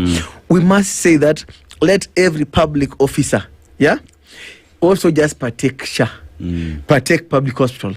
But if you want to go private, then we must stop funding private insurances. Right now our taxes is what is being used to pay for this public officers. Very, very excellent. 10 million. In fact, it's very unfair that is MPs who make for us some of these bad laws. They have 10 million outpatient covers in any hospital in this world, in any country. Yet the same people that are making law for have just to pretend with this kind of small thing. When somebody says that no, you cannot go to India for and Shah won't pay because of 1, 2, 3 reasons. When they fall sick, the first place they go to is abroad. We must find ways of making sure that when you are making those laws, you are also partaking of those laws. Dr. Are we really not serious, really? Are we really being authentic when we say that the healthcare in the country is not working? And why am I saying that? It's because you look at the entire ecosystem. So here we do not have drugs in hospital, but KEMSA is throwing away drugs, right? We have facilities that have been built. We do not have equipment, but there's a lease program that was put in place that bought equipment, have been installed, but we do not have officers who can run this equipment. But we have those that the government has trained, but we're just not hiring them, right? We have all these facilities that do exist, and the leadership itself, like you've said, do not want to go to these facilities. Seems as if these public health facilities are meant for our too. But for us, we have places that we need to go. And with that, healthcare will never be fixed because they never use it. Yeah, you got it perfectly well. That we have this artificial glut. Or shortage, if I can say that, where you have no doctor in the hospital, but you have 6,000 jobless doctors hanging out there. Where you have camps are throwing drugs and there are no drugs in the facilities. Where you have buildings in place with no workers. Where you have 64 billion spent with no equipment to show for it. Yeah, that is true. And worst of all comes in when people decide that this social function, this social responsibility of government is going to become a business opportunity, an economic venture for certain characters. These characters, sadly, some of them are the same politicians and leaders who expect to change healthcare. Yeah, themselves, they want this public healthcare to fail so that they can go to private hospitals that some of them own. And that's the tragedy in this country. That the same character, the same MPs, the same people you expect to fix public healthcare and healthcare in the country, and the same people who own these facilities. No, from NHIF days, people knew that it was a cash cow. Everybody say that fuko to a clinic too, utapata pesa. Even people could approach me, anyway, daktari, I'm not a doctor, but you got a license to funguka mali tuchukue pesa ya NHIF. In fact, that's why you can even see most of them, the people who complain the most about SHA are private hospital owners. I know they have genuine concerns about some of these bills that are going to be paid, but some of them are just missing the good old days when money was flowing from Upper Hill to their pockets. You get that? So I know they are missing that definitely, despite also having genuine concerns. But yes, when we say that healthcare is not working, sometimes we are not being honest, but sometimes we are also genuinely raising concerns. Yeah, and this is why we say that and you know something about healthcare is very personal. Yeah. Yes. Wewe kama ulienda ukatibiwa ukasaidika, that's your story. For me, if I had my appendicitis inauma na tumbo and sikusaidika, it's not going to work. And I have all the right to say it did not work for me. So the question should be that, then when do we balance the politics and the reality on the ground? But if we look at a factory where shirts are being turned off that thing over and over again, when the people who are sorting find a shirt that maybe the collar wasn't sewn right, do they say, take this shirt and take it back to the back end where people are sewing and then put it back on the turn? Or do they take the whole thing and reject it? Yes, of course, sometimes they just reject the whole thing. And in fact, the other analogy sometimes is unfair because then they'll say that easy will discard and sell cheaply to the locals and all that. And that's what some people are still doing right now. When you talk about poor healthcare for poor people. Yani bora afya. You get that? Where the governor will come with a huge load, he says, nimeleta dawa. It's an activist mentality. Kube ni paracetamol ameleta. But ajali kwamba ameshapiga picha kwa social media kwamba alileta dawa. They don't care. Somebody says that, yes, I bought an ambulance. It is broken down, not working, but they don't care. Mimi nilishapiga picha, nilinunua ambulance. Kama imeharibika basi ni hao daktari wanaiba madawa, wanaharibu hizi vitu. Unaelewa? So yes, we have to, if our leaders felt the pain of our people, until you have a patient die in your hands or miss their chemotherapy because SHA is now paying 600,000 when NHF was paying 1.2 million. Yeah, until you see a patient missing on medication because there are drug that SHA does not cover in this cancer treatment, or missing their dialysis because they need more and maybe SHA covers only two, until you see families having to meet to say that, where do we go to from here? Until you hear about this, and I keep on saying these stories every day, that some of these stories might look very distant and theoretical, but today somebody will wake up with a sick child, and probably this is just a poor woman in Kilimani who does the laundry stuff in Kilimani. So they have to sit kapo kando ya barabara to get their daily bread. Maybe she has 3 children, so this one is sick.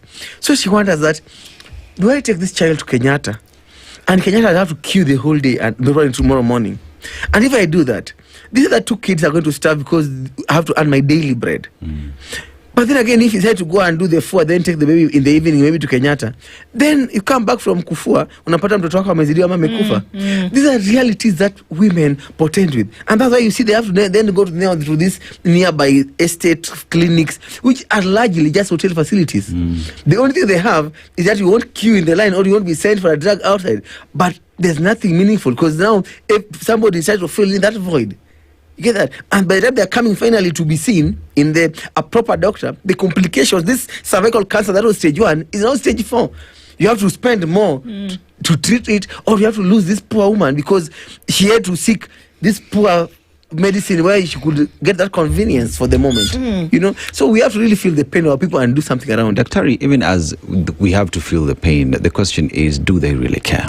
Because Kenyans have spoken, doctors have spoken. I remember when Secretary General Ms. Keller was speaking on the situation on how Atela Davji was speaking on breaking down on how patients are dying in hospitals, you know, and no one seems to really do anything about it. You look at how many people are burying their loved ones, are going through difficult times to just access healthcare. I know I have a friend of mine who's struggling to raise money to get chemotherapy. You know, it is not easy. But these are stories that politicians, leadership go every day to these matangas, to these harambes every day. But nothing seems to be happening. I'm just asking, Doctor, do they care? You know, WHO is very smart. After WHO put the 4 pillars, we talked about the infrastructure, the ICT technology, the pharmacy, the health workers. WHO added an overarching pillar called leadership and governance. That after you have put all these 4 moving parts, somebody must offer leadership and governance on these issues. Governance can talk about the corruption and all that. But more important on the leadership is that have Kenyans taken time to ask themselves that 10 years plus after devolution, is it working for us? Is it working for us as it was envisioned to? Leave the politics aside. Because in 2013, when Uhuru Kenyatta told governors that let's do a staggered devolution of healthcare, let's maybe do per county and see how it happens, or let's do level 1, 2, 3, then observe, then do 4, 5, 6. They said, no, you are fighting the devolution. It was as well Isaac Ruto. And Uhuru said, Sir Chukweni. And KMPDU has consistently said that it's not working. The devolution of healthcare is not about you telling me that Wajir never had a cesarean section, now we have done it. Oh, Mandela, we are now doing the dialysis. No. It was never about those lofty dreams. It was about basics. That can I just not die? Whether it's from malaria or from cancer, can you save me for that moment? And we keep on saying that until we relook at how we develop our healthcare. And that ties me to Baba, the late Raila Odinga. When we told him this is not working, in BBI 1, he said that, why can't we solve this by trying to take away Nyamweya healthcare workers? That looks like the most difficult part, the most expensive part in this division of healthcare is the HR. They're very expensive to pay. Counties almost spend 80% of their budgets on healthcare. And out of the 80, almost 50% go just to paying salaries. And I keep on telling governors that it's nice, you feel like, oh, doctors are begging you, demonstrating, you're feeling important. Yeah, you have slots to hire ghosts, you have slots to be paid to hire people. That's why they're insisting on holding HR, because they want to put their ghosts, their supporters in the payrolls. Yeah, they want to be bribed when there are people hiring healthcare workers. They want to look important. But to tell them that you are being conned by somebody giving you 10 billion in a year, and 80% of it goes to healthcare, and more than half of that goes to paying salaries, you're being conned. Let these people, this health service commission that we proposed, run the HR, lipe watu mshahara, andika to kazi, transfers and all that. Then get real money for doing the real job, for building the hospital, for buying the drugs, then can change people's lives. This Health Service Commission has been in the conversation for very many years. Yes, we're not talking in fact, about it was there in the initial Kilifi draft. Indeed. It was there. It wasn't removed in Bomas because they said that there are too many commissions. So why is there no appetite to because it is clear the teachers have one, and it's clear we're not mixing HR issues with functional issues, whether it's at county level with ECD or then we're going now to the national level. It's clear. The demarcation is clear. So what is there? Is a political skew to not wanting to have a health service commission in place? It is just in Kenya we play very cheap politics. Because look here, if the teachers felt they need a commission, the judiciary saw the need for a commission, Parliament saw the need for a commission, the police even have a commission that they don't need. They're fighting over it over nothing. In fact, I wish they could give us that commission. You get that? But it's only because people want to, this selfish guarding, and you're guarding nothing. Yeah, because you're a governor and it's clear that you're unable to employ doctors. You are unable to promote them. You are unable to pay them on time. You are unable to give them medical covers. You are unable even just to facilitate amongst yourselves inter-county transfers, that if my mother is sick in Kisumu, I can transfer and go take care of her as I work and serve people of Kisumu. You know, they are not been able to do that. And it's simply because I told that when BBI1 was there and Raila, the late Honorable Raila was keen on fixing that. It is a very, very government who went and blackmailed him and told him that if you put HSC in BBI1, we are not supporting it. And in BBI2 it was removed. Because those selfish reasons. The same thing that they tell the president when he tries even to comment on that issue. When Duale tries to step in on issues of even Kiambu, they say, no. You cannot prefect us. You cannot police us. Yet the labor standards in Schedule 4 of the Constitution say that is a national issue. You cannot on one end pay doctors this amount and promote them in one county. My same classmate in another county has never been promoted, never been paid. Yeah, and that's what brings that confusion. But I wish that maybe in the second term of the president, God willing, if he ever gets there, when he has nothing to lose, we can face Kenyans and ask them that, is healthcare working the way it is? My proposal, if the governors insist that they want to continue handling the H function, then why can't we then say that level 1, 2, 3, waachiwe, they handle it. They have done a good job with ECDs. Because that's within their abilities. That's within the ability of the talent of the people in those counties. They can handle these ECDs. But making them run level 4, 5, 6, or 4 and 5 is like asking them to run a university. First of all, how do you manage professors in that university when your chief of staff is, and I have nothing against teachers, is a retired primary school teacher or an ECD teacher? It's beyond their scope. But if you allow them to do ECDs, then at a certain level, somebody else takes. Same thing, level 1, 2, 3. They can dehome kids. They can talk about hand washing. They can run those CHPs in the hundreds of thousands. They can screen illnesses like in Cuba. Then when now it gets to the point of life and death, now the curative medicine now, you let the national government kick in. And you can see them, some of them inadvertently by begging for level 6s to be taken, like in Kisumu, UTRH is now level 6. I'm seeing Bungoma has also surrendered their county referral hospital. Mary is also asking for one. They are finally acknowledging that probably what they thought about healthcare initially, you know, for them, they were looking at healthcare from the point of when they walk to this private hospital, this big hospital, they see money flowing, they are paying bills of 2 million. They thought there's money here. But no, healthcare, just like all social functions, must be loss-making ventures. The moment you start making profits in healthcare, somebody must suffer. And that's why public is suffering, because even in those county hospitals, they still have to make profits. You see, Daktari, the way you speak, so here we have the counties on matters to do with healthcare, but when one way of dealing with all these problems is by sitting down and having this conversation. And I ask the question, when is the last time these leadership levels of government ever sat down with the doctors to just, let's have an honest conversation on what is ailing healthcare? Let us find solutions to that. Or is it a question of, this is our part, we will do our part, madaktari, and then tibu ogonjo? Yeah, and that's the key saying that this man, Raila Odinga, was a special man. And we're not saying this because he's dead. As KMPD, this is somebody that we worked closely with when we were solving the issue. Because like when we were making noise around Shah, remember he sent his people and told us, can you just do for me a 2-pager on the issues? And see some of these issues, I see these 2 piecemeal reforms being done. I bet that maybe he went and then quietly talked to the president and they are able to adjust them. Yeah, people we have leaders who are not keen on sitting down unless there's a crisis. When you see us going on strike, it's not because we like abandoning our patients, but because you keep on talking and talking and talking and nothing ever happens. Like the Kiambu strike now on day 151.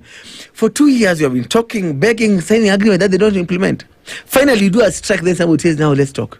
Yeah, these very, very guys even hold summits, governors and presidents. They even that I had a health summit.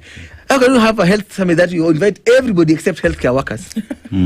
As in it's funny. It's not even funny. How can you meet to talk about healthcare workers? I don't even see the need to bring the most problematic part of this whole ecosystem, the healthcare worker. You know, and so that decision not to talk is something that I wish every leader, every public servant would wake up to that. See, the day you wake up in the morning and you have your targets for the day, that my boss expects 1, 2, 3, the company expects 1, 2, 3. If people woke up and say that today I'm going to solve the internship problem, today I'm going to solve this problem, then we will solve these issues. We will sit down and solve the issues. Sadly, People have not been able to do that. And that's I'm happy about the healthcare debate every Friday and this in every political space. Because finally, in this coming election, healthcare is going to be a very, very, very, very big part of conversations. Whether it's at the MP, at the governor, and whether at the presidency. I keep on saying that SHA and healthcare will probably make or break the Ruto campaign and dreams. Because once I've lost my loved one because of a failed healthcare system, whether unipatie pesa CAA empowerment, whether unipatie lesson a t-shirt, I'm not forgetting that my mother died because of the failed system. If I have to sell my only cow that I'm milking to pay a bill for my sick child, my cow is gone. Even if you gave me 1,000 bob, build me a church, I'll think about I had to sell my cow to take care of my child. So this healthcare thing is going to be very, very important. And as KMPD, we are not going to shy away from, in fact, we are going to literally endorse candidates and also blacklist certain characters in the coming election. We tell Kenyans that on this one, this guy has failed. On this one, this guy is tick. Because I think that until we put that value, that political value on healthcare, they will never want to solve it. They'll keep on telling us about the first cesarean section where, they'll tell you about the first ward done where, which is neither here nor there. Tell me, as Miss Keller, if I fall sick, can I speak the same way you speak about that first cesarean section? And some people say that, before the evolution, there were no doctors, there only were 2 doctors, now we have 20. What makes you think that maybe it's just because Kenya developed? Maybe without evolution still, because Kenya has grown, still just like in education. Before the evolution, there were certain things which have now improved without them being devolved. So we have to stop blackmailing Kenyans and blackmailing healthcare workers who are asking for more. And we're asking for more because we know that we have no other option. If we had another option that I can do this, I would not have to worry about it. I would say that as I'm a doctor, I'm sorted out. Yeah, but we know that even if I was sorted out and my mother is not, I'm in trouble. If not, my mother is not in trouble, then I have to fundraise in every other WhatsApp group for my sick friends. So we have to really, really push our leaders.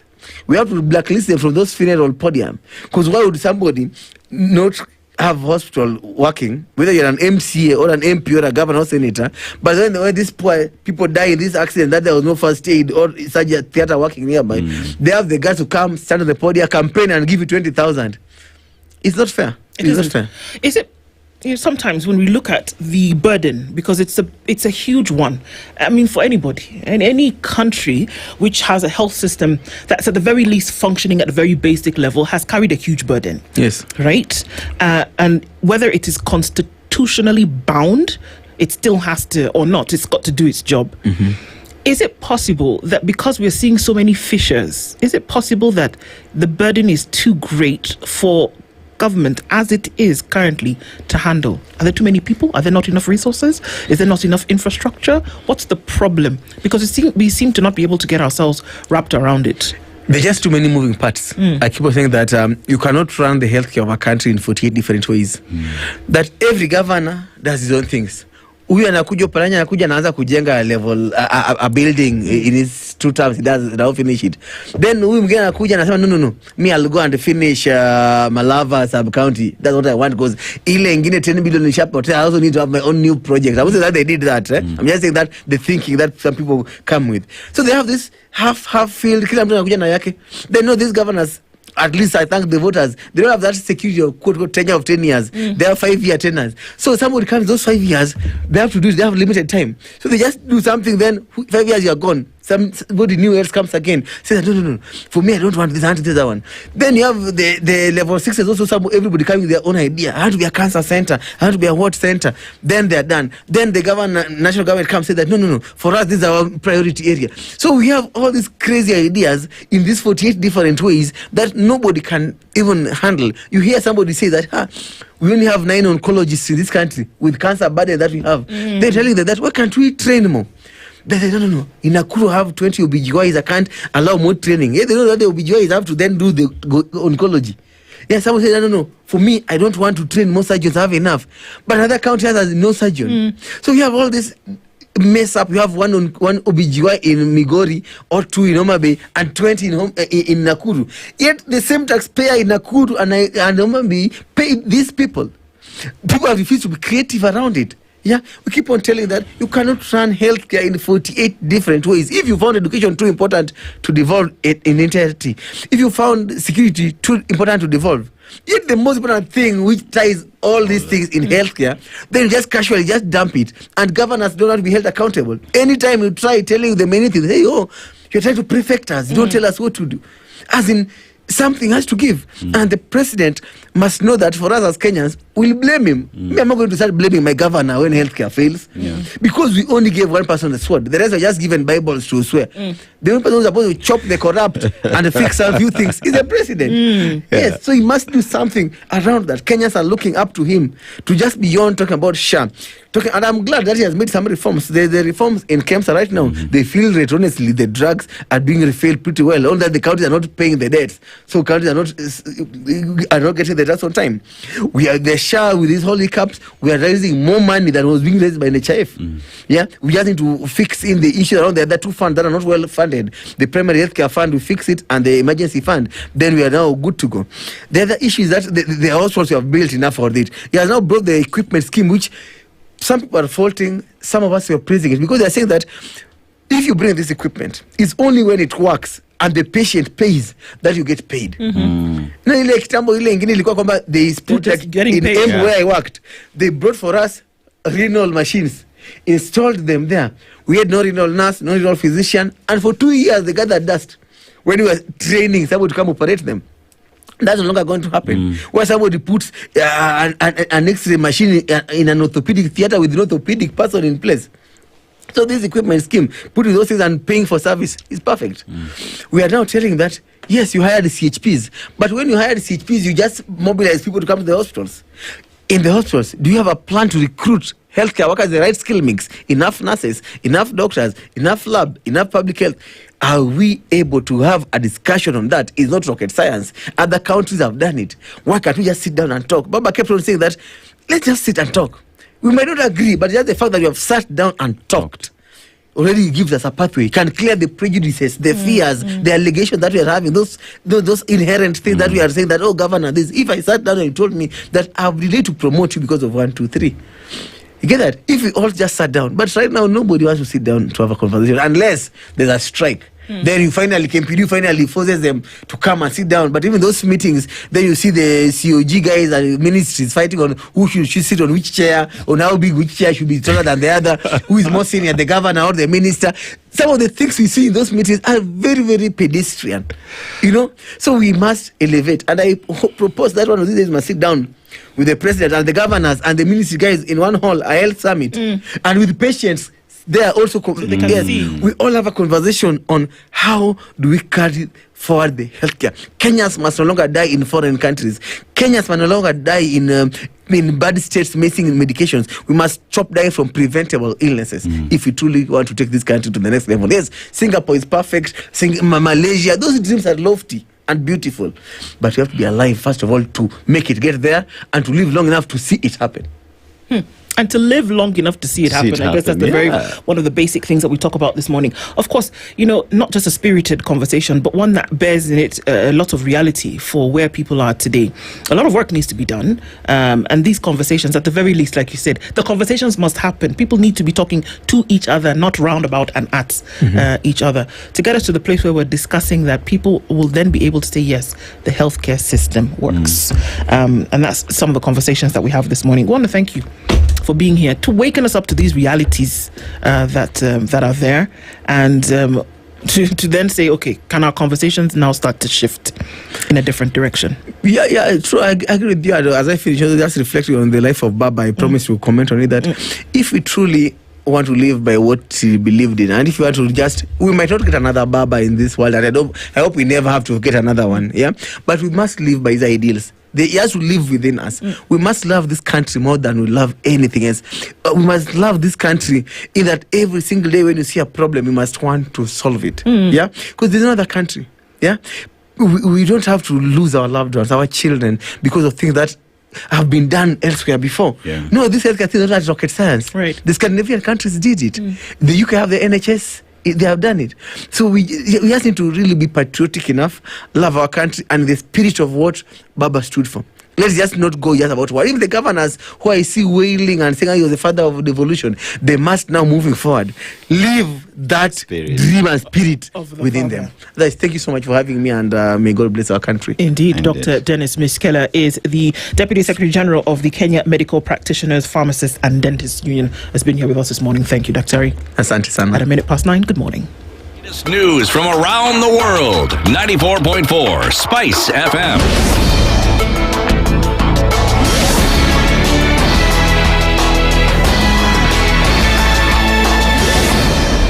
Good morning. This is the Newswire. I'm Edwin Lisamira.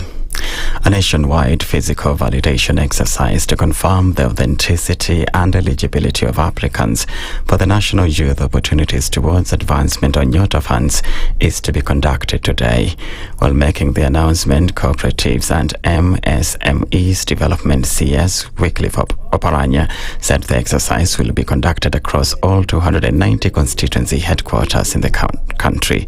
Oparanya said the process will verify key details such as residency, education level, employment status, gender distribution and disability. He added that the government also wants to confirm that applicants are available to participate fully throughout the project cycle. Oparanya emphasized that only those who will present themselves physically for validation will be deemed responsive and eligible, and there will be no repeat exercise thereafter.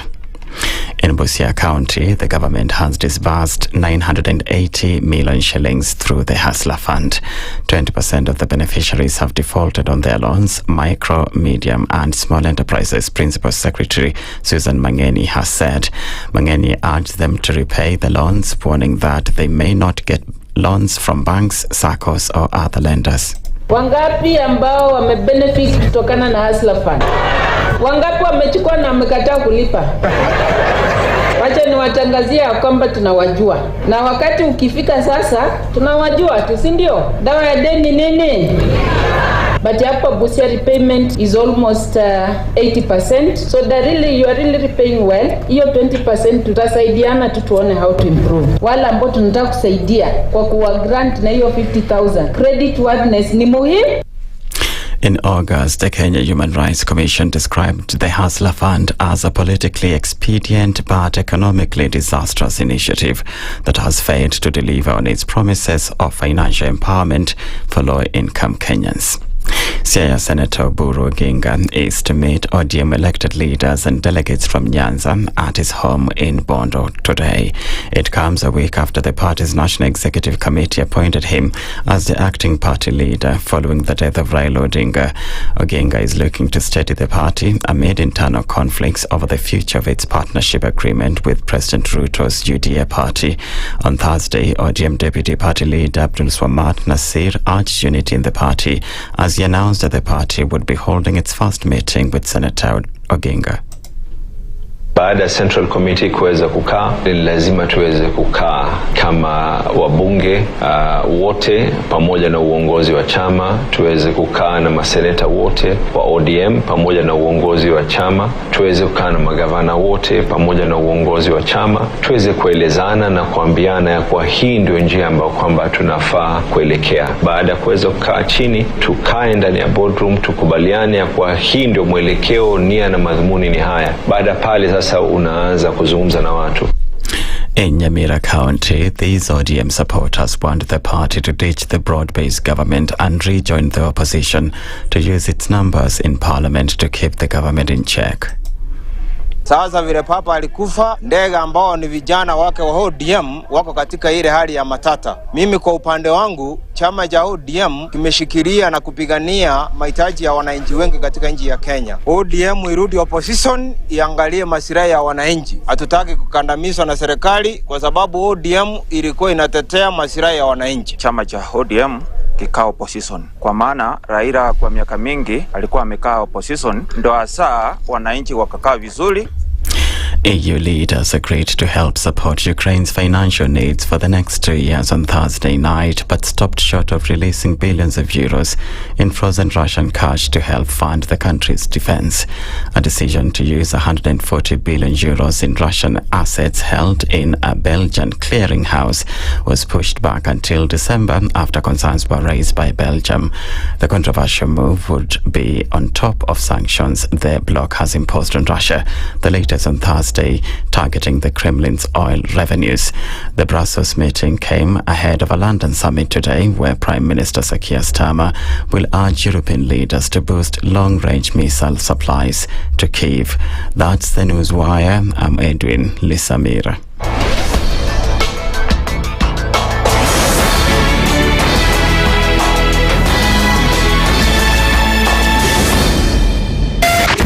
.4 Spice FM, Nairobi. Good morning, and I love your show. Thank you. Having come from a Kikuyu radio background, I migrated to Spice because of the content. I was born in a slum, but somehow I got a break in life. So sometimes when you see the sweating coming out because of the passion and whatever it is, behind the noise, there are people, and we share the same umbilical cord. It shouldn't be like that. I am so disappointed. We used to tell Honorable Raila Amolo Odinga that he's doing politics of conmanship, and even President Uhuru Kenyatta, serikali hii ndio iko na conmanship ya hali ya juu. You cannot promise people that you reduce tax, then you double. In politics, there is the issue of trust. For you to turn around and then stab the same people who gave you that trust, there is no other level of dishonesty. Imabo, utaona dunia tu. The Situation Room, Kenya's biggest conversation. One of the things that are ailing our country is negative ethnicity. You find you as a state officer, instead of thinking as a Kenyan, you think like a tribal person. Let me tell you something. The biggest problem we have had in this country is a leadership deficit. There is nothing that you are going to do in the process of change if you are not a risk taker. So you really have to pursue your vision to a logical conclusion and even be ready to step on people's toes. When it comes to the economy, you can run away with it. They say statistics are like bikinis. They reveal a lot, but they conceal the vitals. And so government people would throw statistics at you and tell you they're revealing a lot of information to you, but it's really concealing the real vitals. We need to get out of that, because when we want to grow our democracy, one basic thing that really requires to be understood by the political class, by all of us, is institutions are critical. This is the Situation Room, the only way to start your day. Mature, intelligent talk every morning. Spice up yourself. Mornings done right. 94.4 Spice FM, Nairobi. I'm already laughing because the mics are not on. Gloria Okoh is here, and we're starting the conversation already at 8 minutes after 9 o'clock into the final hour of Kenya's biggest conversation this week. And of course, this hour, and we're getting into it. And she's here. Gloria, good morning. Good morning. How are you? I'm well, in good health, high spirits. I thank God. Good to see you. Yeah. And we're going to get into it because things are already swirling. And the political heat, is it turning up or is it simmering or is something up? Oh, it's boiling even. Okay, sawa bas. All right. We're going to talk about something today that it needs to be addressed. And we'll do that in just a bit. Dennis is going to welcome you with today's proverb. Hope you have your thinking cap on. Yes. So today we are in Cape Verde. Locals call it Cabo Verde, right? And it is known for its unique bird species and sea turtle nesting sites. So if you want to go sea turtles and different kind of birds, Cabo Verde is the place to be. But it's a country as well that is declared a middle-income country in Africa, one of the few countries in Africa that has gotten outside the poor status, right? So they're doing something great for themselves. But then again, remember, the economy is powered by locals who live outside. So remittance is what pushes the country's economy. But the proverb today, every cat has a taste for a mouse. Every cat has a taste for a mouse. For a mouse. Kila paka iko na taste buds ya mine. Let me break it down in Swahili. Oh Lord. Oh my gosh. So basically, whatever you do, a cat is a cat. And it will definitely have a taste for a mouse. So basically, okay, I'm trying to contextualize this in politics. Of course. And I'm like, I'm looking at the papers, Ruto after Raila. So who's the cat there and where are the mice? The taste will I'm come getting out. it right. The taste will come out. taste is coming out. Exactly. Yeah, so, a cat is a cat. You tested a mouse before, even at your 90s. You still want to have go that back taste for bud, it. So, yeah. Okay. So whatever you do, remember a cat is a cat. A cat is a cat. Interesting. Okay, well, if that is the case. And very timely. Very timely. Indeed. So we could look at the overtures quite a lot, because depending on where you apply them. But this week kind of plunged Kenya into a bit of a worrisome place, whereby the underlings of tribalism have always tried to poke their head, and people will say things and then get tossed about. But this week it was very clear that perhaps Kenya hasn't left that behind just yet, and this is of course going directly to what the Nyeri governor did say. He did apologize. He made an apology to the family. He made an apology to the whole of Kenya, and not only that, but he stepped aside from his position as deputy or rather vice chair of the Council of Governors, and seems to have done what it was required per se to then make amends for what he said. But the overtures were still very loud, that it was very clear that many a Kenyan, many a politician were not ready to leave it behind. That it's not something you can apologize for after having said it, because did you apologize because the world expected you to, or did you mean what you said? First of all, I think it was in very, very bad taste. And I actually spoke out about it. I think some of these leaders might be old in age, but very immature. Yeah. In thoughts and in spirit. And I think he got a little bit excited there and just became cantankerous. I believe his utterances should have never even come to his mind to begin with. But then what you see afterwards, after a person apologizing, and obviously even if you apologize, it doesn't mean everything is going to be, okay. But what you see after that is now you start understanding why he even spoke them in the first place. Because it's like we are at that state where, particularly the biggest losers from Raila Odinga's death are just waiting for the next thing to hang on to. And for me, it felt like there were sections of people who are generating hate from something that has already, it's like it was an off utterance. It was very irresponsible of Governor Kahiga. He apologized. He stepped down from the thing. Why are you dragging this thing along? Because you'll see, and I've said this before, there's been attempts at getting the Mount Kenya community against the Luos and vice versa. And you remember there was even a time where they started saying this thing of I can't even remember the exact utterances, but everyone was like, I'm Wanjiru. Everyone gave themselves a Kikuyu name, remember? Yes. Because Kenyans were like, no, we've seen what you're trying to do there. We've seen that you're trying to create this rift, and we're not buying into that story. And so everyone suddenly gave themselves a Kikuyu name. And I was like, at least now people are starting to be aware about the manufactured hate. So Governor Kahiga said whatever he said, and that was in bad taste. We should have moved on literally 2-3 hours after he resigned. But there are individuals who would like to see that rift between Luo Nation and the Mount Kenya. And those are the people who kept on pushing the narrative, doing press conferences, doing the most. And you're like, don't you have anything else to do? I personally felt like the Council of Governors literally were too excited about it. I can't even, I was thinking, what is the word? They were too excited. Because I've never seen the Council of Governors calling a press conference for all the deaths that have happened. Because we've had deaths, the Gen Z deaths. The other day in the stadium when people were viewing Baba's body, over 6 people were killed. We didn't see the Council of Governors coming out.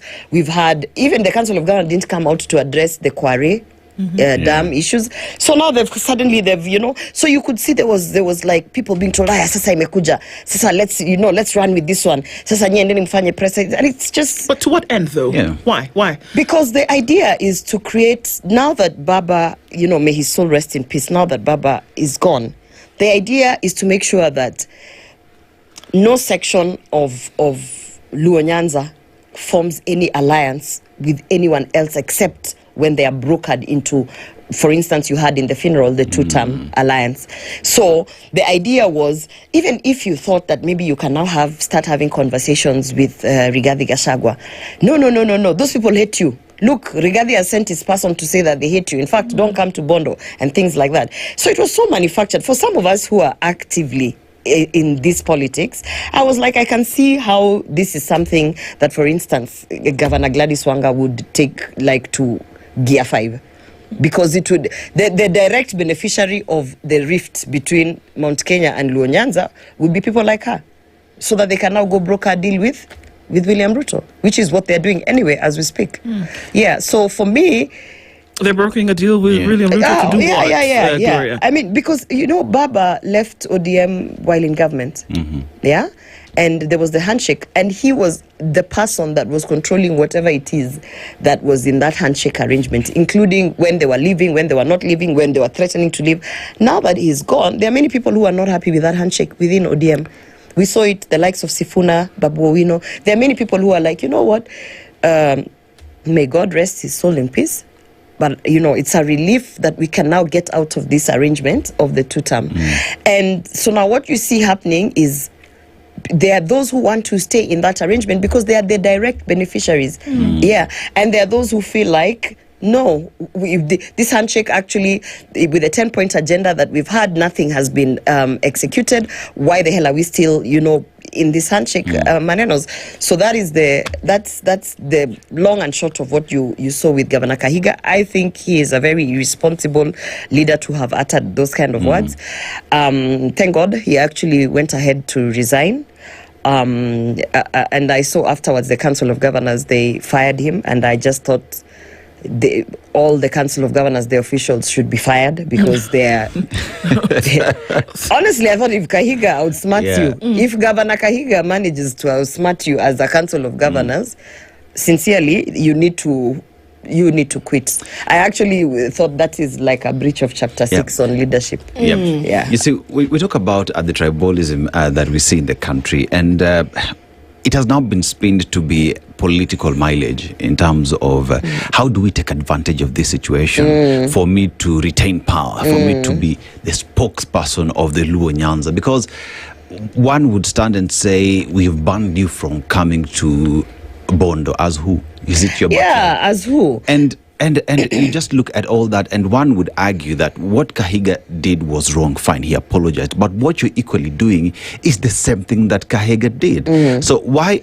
is the current political machinations or planning following Baba's death seems as though people are really trying to gain political mileage from Baba's death? Because that's what these people, they hang on to Baba, they overburdened him with their lazy kind of thinking. They literally just weighed him down. I mean, I'm sorry to say, but sometimes I think that if Baba didn't have all this baggage of all these politicians who are useless, I think even some of the illnesses that he was going through, he wouldn't have gone through them, because they burdened him. You have political deadweights who just hang on to Baba. And for some reason, being the person that he was, perhaps even, let me say, the kind person that he was, he felt the need to carry all this weight on his shoulder. You see people like Governor Sakaja who can't just, you won the damn seat as a governor of Nairobi. Just work so that Nairobians can see you working and they'll get you re-elected. No. Just hang on to Baba. Hang on to Baba on everything. So I feel like people have used Baba and have literally overburdened him when he was alive, and even in death, they are hanging on to him like you will not believe it. I mean, I'm sorry to say, but these people, if given a chance, they would even take his body to do politics with it. That's the kind of horrible, some of the leadership we have in this country, that they don't know what else to do. They are so used to hanging on to Baba that the panic that you see, when Governor Kahiga unfortunately said those utterances, ODM came out with like 7 press conferences. Everybody was at press conference. You know, everyone trying to ride onto that. And, you know, I mean, to me, it felt like if you're confident in who you are as a politician and the work that you're doing for your people, you don't even need to put out a press conference. I mean, Wanga has put out a press conference, Orengo put out a press conference, Governor Simba Arati out with his press releases, and everybody, it was like everyone was busy. Everybody's talking. Why? You know, why? Let it go. And one person has spoken. They're all fighting to figure out what are we going to do life after Baba. I really like even the Standard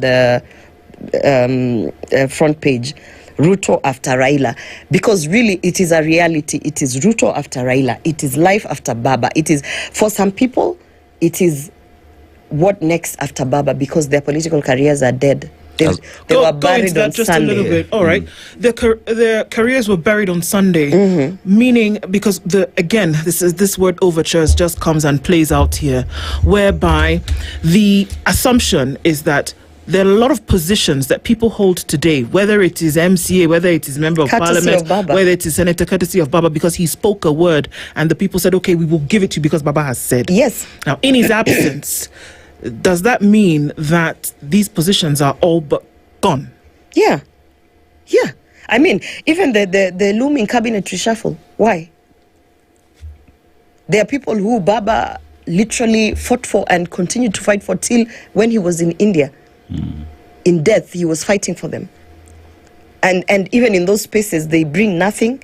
They bring nothing to the table. They are not wanted. They were only there because Baba wanted them there. Even the cabinet reshuffle should tell you that it's like, okay, now we're done. You know, old man has passed on. Rest his soul in peace. Now we move on. And, you know, there were people crying. And I don't know. For me, I really want to say that I have a lot of respect for His Excellency Rigathi Gachagua, because he could have gone to that funeral and he could have done what every other politician was doing at that funeral. PR and networking as to life after Baba. But I feel like the understanding where he was with Baba, and in all fairness, one thing that people have to understand is that when we were impeaching Rigathi Gachagua, it would not have been possible if the handshake was not there. It would not have been possible to get enough numbers to impeach Rigathi Gachagua in both houses if Raila Odinga had not said, okay, let's impeach him. It would not have been possible, because the ODM members were guided by what Raila as the party leader wanted. Yeah. And when he told them, you know, for the betternet, whatever situation, I wasn't there, but I imagine he had a conversation with them about, we need to move forward. We are now in the handshake. The country needs to move forward. And, you know, this guy, they don't want him, blah, blah, blah. Whatever he sold the story to, the ODM, most of those ODM members actually impeached Gachagua at the request of Raila Odinga. So people are saying, be a statesperson, put it aside, go and whatever. You have never been a deputy president who has been impeached. You have never been a deputy president who knows that the impeachment only happened because of the goodwill of Baba. So you don't know what he's going through. The same way that you feel that, you know, this is my hero. You don't know what someone else feels about that person. So I feel like out of respect, he chose to stay away. And I had a lot of mixed feelings about it. At first I was like, come on, you know, get over it, go for the funeral. And then someone put it into context with even what is happening with me. You know, there are some people today, if they died, I wouldn't go for their funeral because of how they have contributed towards some of the trials and tribulations that I am going through. And you're not going to tell me, suck it up and go for the funeral because you're a leader. No, I will mourn you in my own way, however way I want to, or I will keep absent, you know. So I feel that as politicians, for once, Kenyans are seeing politicians for who they are. Yeah. I mean, the governor from Mombasa was wailing, posing for pictures in his somber mood. I'm sorry, but I didn't buy it at all. I mean, let's look at, many have said that now that the death of Baba, may he rest in peace, has happened, that there are many political orphans who don't know where to go. Absolutely. And that further look at it in terms of Luo Nyanza and even Baba supporters, that finally now the issue of if Baba holds your hand, you become the de facto leader, you don't even need to go campaign, that finally leaders will go back to the people and convince people why they deserve that vote. I feel that also, just putting that in a blanket statement like black and white, it's Baba did a lot of things for Luo Nyanza. Even if people are like, oh, now we can you de facto go to there are places. By the time also Baba held your hand, you had to have done something, or you had to have proven to the people that. I don't think you would just wake up and take the next relative and say, okay, this is your MP. There was some sort of political. He was also politically wise. So so for people to say like, oh, now we are liberated, I feel like that's a bit of a stretch in terms of Luo Nyanza. There are areas, for instance, in Migori, where the women rep was an independent candidate. Why? Because the hand that was held by Baba at that time, the people didn't feel like that is the leader that we wanted. So the people have always had the freedom to vote. I don't think they should blame Baba so much so for that, because there are areas where Baba held the hand and guys were like, no, I'm sorry, Baba, we love you, but this one we are not going to give you. But I think what is happening is, of course, Baba had so much influence. And even when he would speak to the masses, he would convince you that, listen, you might think this one is the leader, but I'm telling you, I've seen through ABCD that this one is the leader. And that is what you're seeing, all these people running up and down doing press conferences, trying to replace Baba. It can never happen. You are not going to replace him. You are not, I'm sorry to say, I do not like fighting women, especially in politics and in leadership, because I know how difficult it is to get there. But we also have to call each other out. But I'm sorry to say, Gladys Wanga, that's not how you're going to convince the masses that you are befitting to take over that party. I think in one way or another, Kenyans also, Kenyans are not stupid. I can see. Yeah? Like, you see how they made sure that Babu Owino doesn't speak anywhere. But somehow, even when they were doing those introductions, just the name of Babu Owino drove the masses crazy.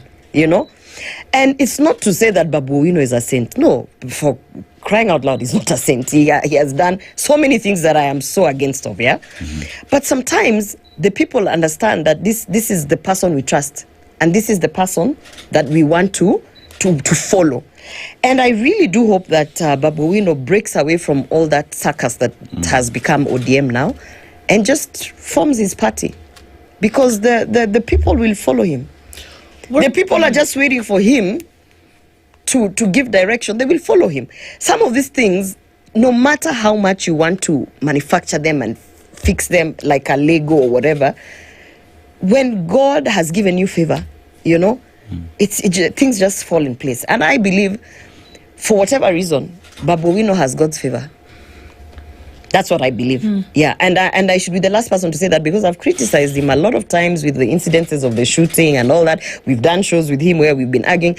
But also you have to come to a realization that leadership is so complicated in many ways that sometimes you wake up in 2025 as Babu Owino, having shot a DJ and having had all those tribulations, and God has said, you are the person who I want you to lead the Luo. And how are you going to argue with God?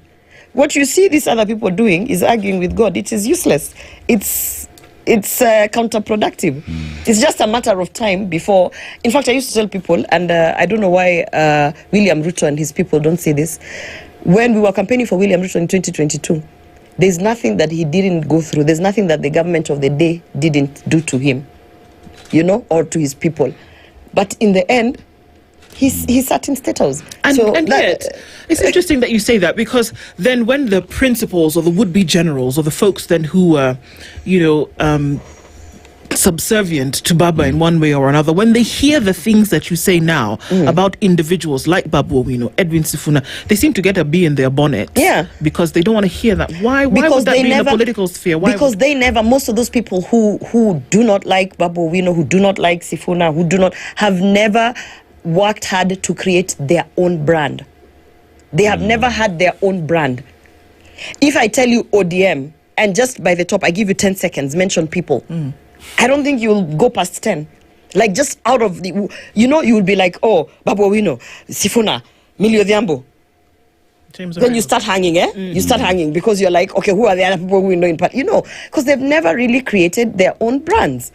And that's why they look at, and this thing, I say it as a personal experience. Even in Senate, the people who had the biggest fights with me are people who will never be able to create their own brands. They'll never stand for anything. They'll never go out there and push an agenda. They want to have it easy and still fight you who's creating your own brand. Babu has created his own brand over the years.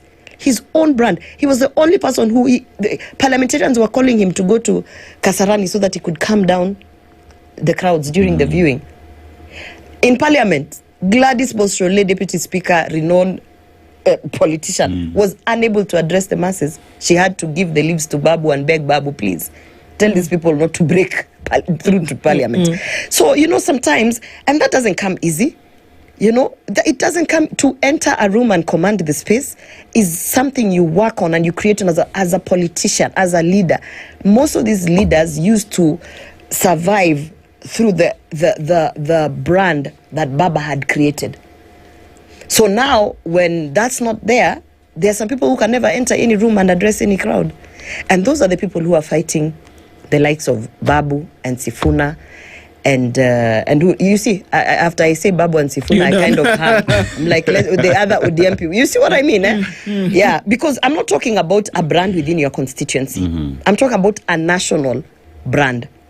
A brand where, me when I go to Samburu, people know me in Samburu. Hello, Mama Wapads. A brand where you can go anywhere in this country and people know you for your work, not for your nonsense, for your work. You understand? Yeah. Yeah, and I'm unfortunately, when you look at most of these ODM politicians, they don't have it. So, if this is the case, why is there such a spirited effort or attempt, even as it is on the front of the Standard today, for then the president and the party, in this case, not government, the president and the party, UDA, to then be in this tight camaraderie with ODM, if there's really nothing to offer? Or is it the dregs, is it the substance, that the spirit of Raila Odinga and the movement that they're after, or the people to increase the numbers, thinking that Kenyans will support? What's that for? You see, there was a level of comfort that President William Ruto had when he had Baba in government. And nobody anticipated that Baba was going to die, to be honest. And that level of comfort was that in our mathematics of numbers, we had Luo Nyanza locked because Baba would convince his people to vote for us for a second term. Yeah? Now, in the absence of Baba, William Ruto is not a stupid politician. He knows that he can't be comfortable. He can't be comfortable because their biggest undoing was they were very comfortable. And that comfort, I used to wonder, where would it come from? Because even if Baba had not died, I don't think Baba was going to support them in 2027. But there's a level of comfort. So what you see happening is the panic for particularly William Ruto trying to figure out, how will I hold on to this Luo Nyanza? I'm sorry to say this, that's why a lot of things happened the way they happened in the funeral, and they kept on saying it's a state funeral. Because it's a state funeral, we can't allow ABCD. I mean, a state funeral or not a state funeral, and you can say whatever you want to say, I don't know, I'm Amacha, I don't know, but your friends should be allowed to bid you farewell.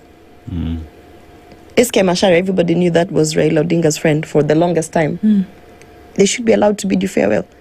Martha Karua, who partnered with him, should have been allowed to bid farewell to but yeah, it was the way it was being controlled. It had nothing to do that it was a state funeral. It had everything to do with the fact that we need to bury this guy, but we need to make sure that they do not destabilize further the Luo Nyanza block.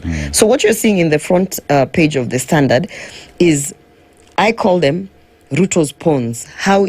Which ones can he use? Which ones can he use to keep Luo Nyanza? You know, and he's very aware that there's some people he can absorb and keep very close to him, but they don't have the ground, they don't have the people. The idea is not an individual, the idea is taking an individual who can sway the masses to stay within the two-term movement. Yeah, and when you look at all those faces, I'm sorry to say, other than Sifuna and Babu Owino, and maybe Caleb to some stretch extent, even if he adopts all the rest of the other ones, he will just have one vote each. One vote for Buru, one vote for Gladys Wanga, one vote for Paranya, one vote for Mbadi. Maybe even Mbadi will not vote for him, but one vote for Mbadi. And that's it. And that's it. So, if you look at this and this political chess that's being played, if we go back to where we started this conversation, is the tribal card then important? Yes. And how?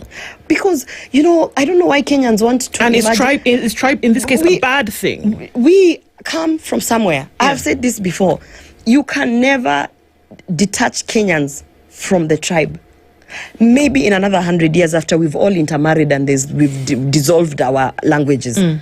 But even now in intermarriages, there's another video I shared where there's a Gen Z who happens to be both Kikuyu and Luo, and he speaks both. You would think he would speak none. He speaks both. So depending on the day or whatever favors him, he is Kikuyu, and another day he's Luo.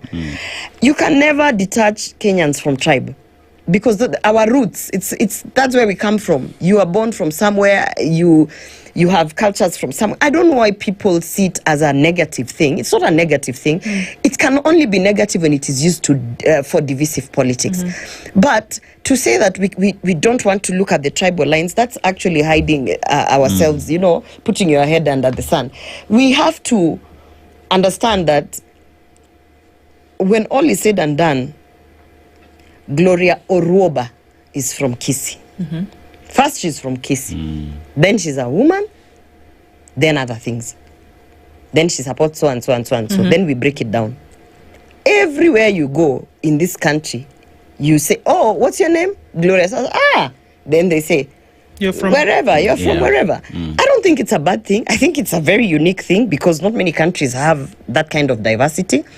So you can't now start telling politicians, stop looking at the tribe thing. No, because also at the end of the day, we have a factory reset where when all is said and done, we go back home and we're like, who's going to liberate us from our regional issues? And then you look at a regional leader. And there's nothing wrong with that. The only thing that can be negative about that is when you end up choosing leaders for their tribe, but they're not working.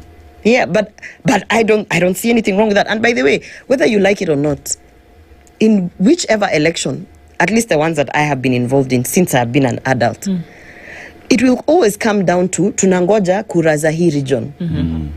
Tunangoja na zote za Luo Nyanza zimekuja, because that's the influence.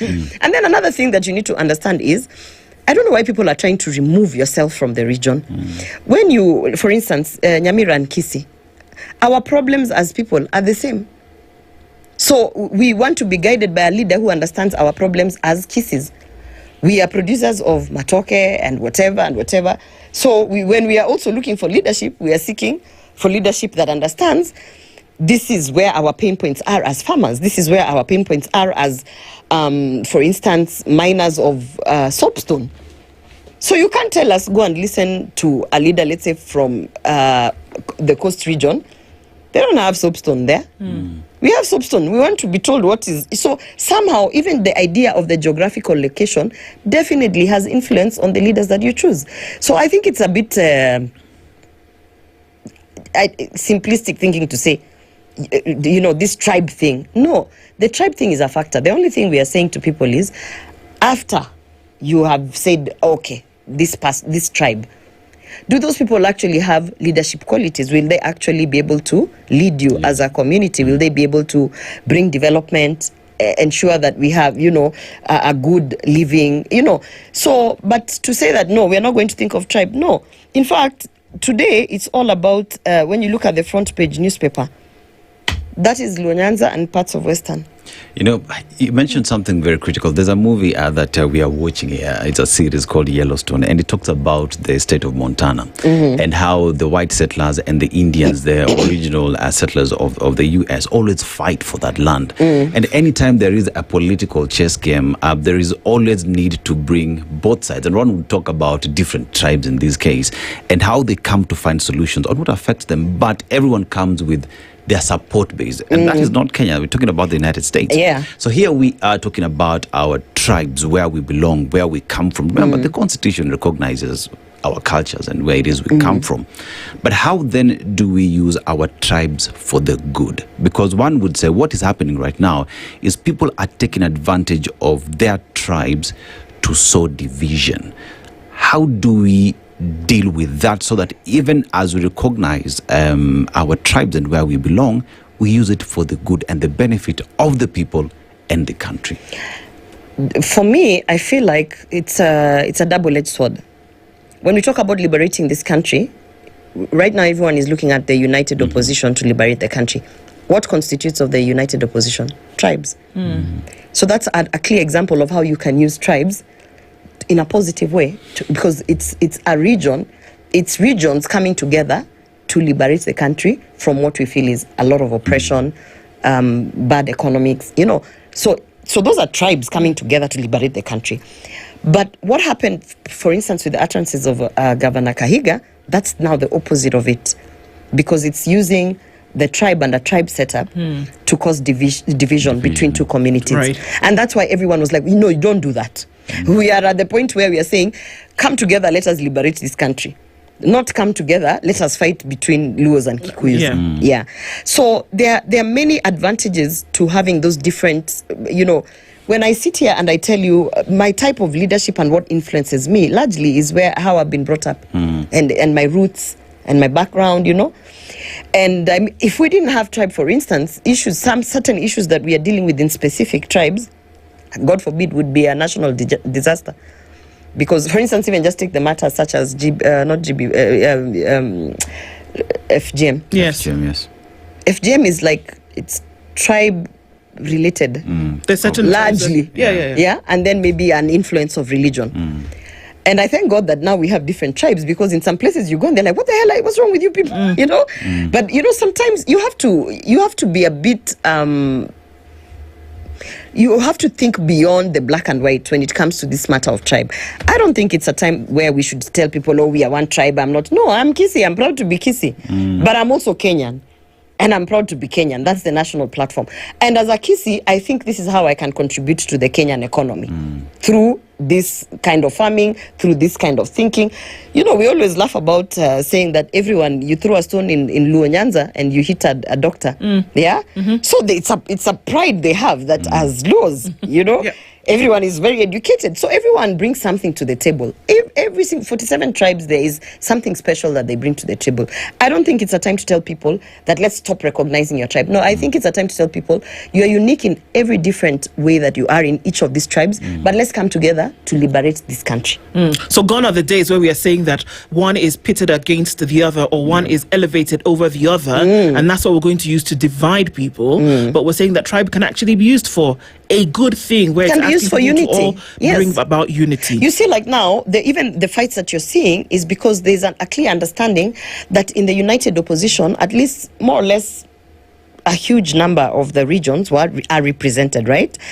And so now there's this issue of Luo Nyanza, and they felt like maybe they wanted to liberate this country, but their leader, had some sort of understanding with the current government of the day. So even the scaffold that you're seeing is about Luo Nyanza wanting to participate in the liberation of this country by joining the united opposition, which is why I feel that to people like Sifuna and Babu Owino, if it is proving to be difficult to persuade and convince those within the Orange Democratic Movement Party that they should now come out of that arrangement for whatever reason, I think these are people who have their own brands. If they break away and they form their own parties, the people will just move with them.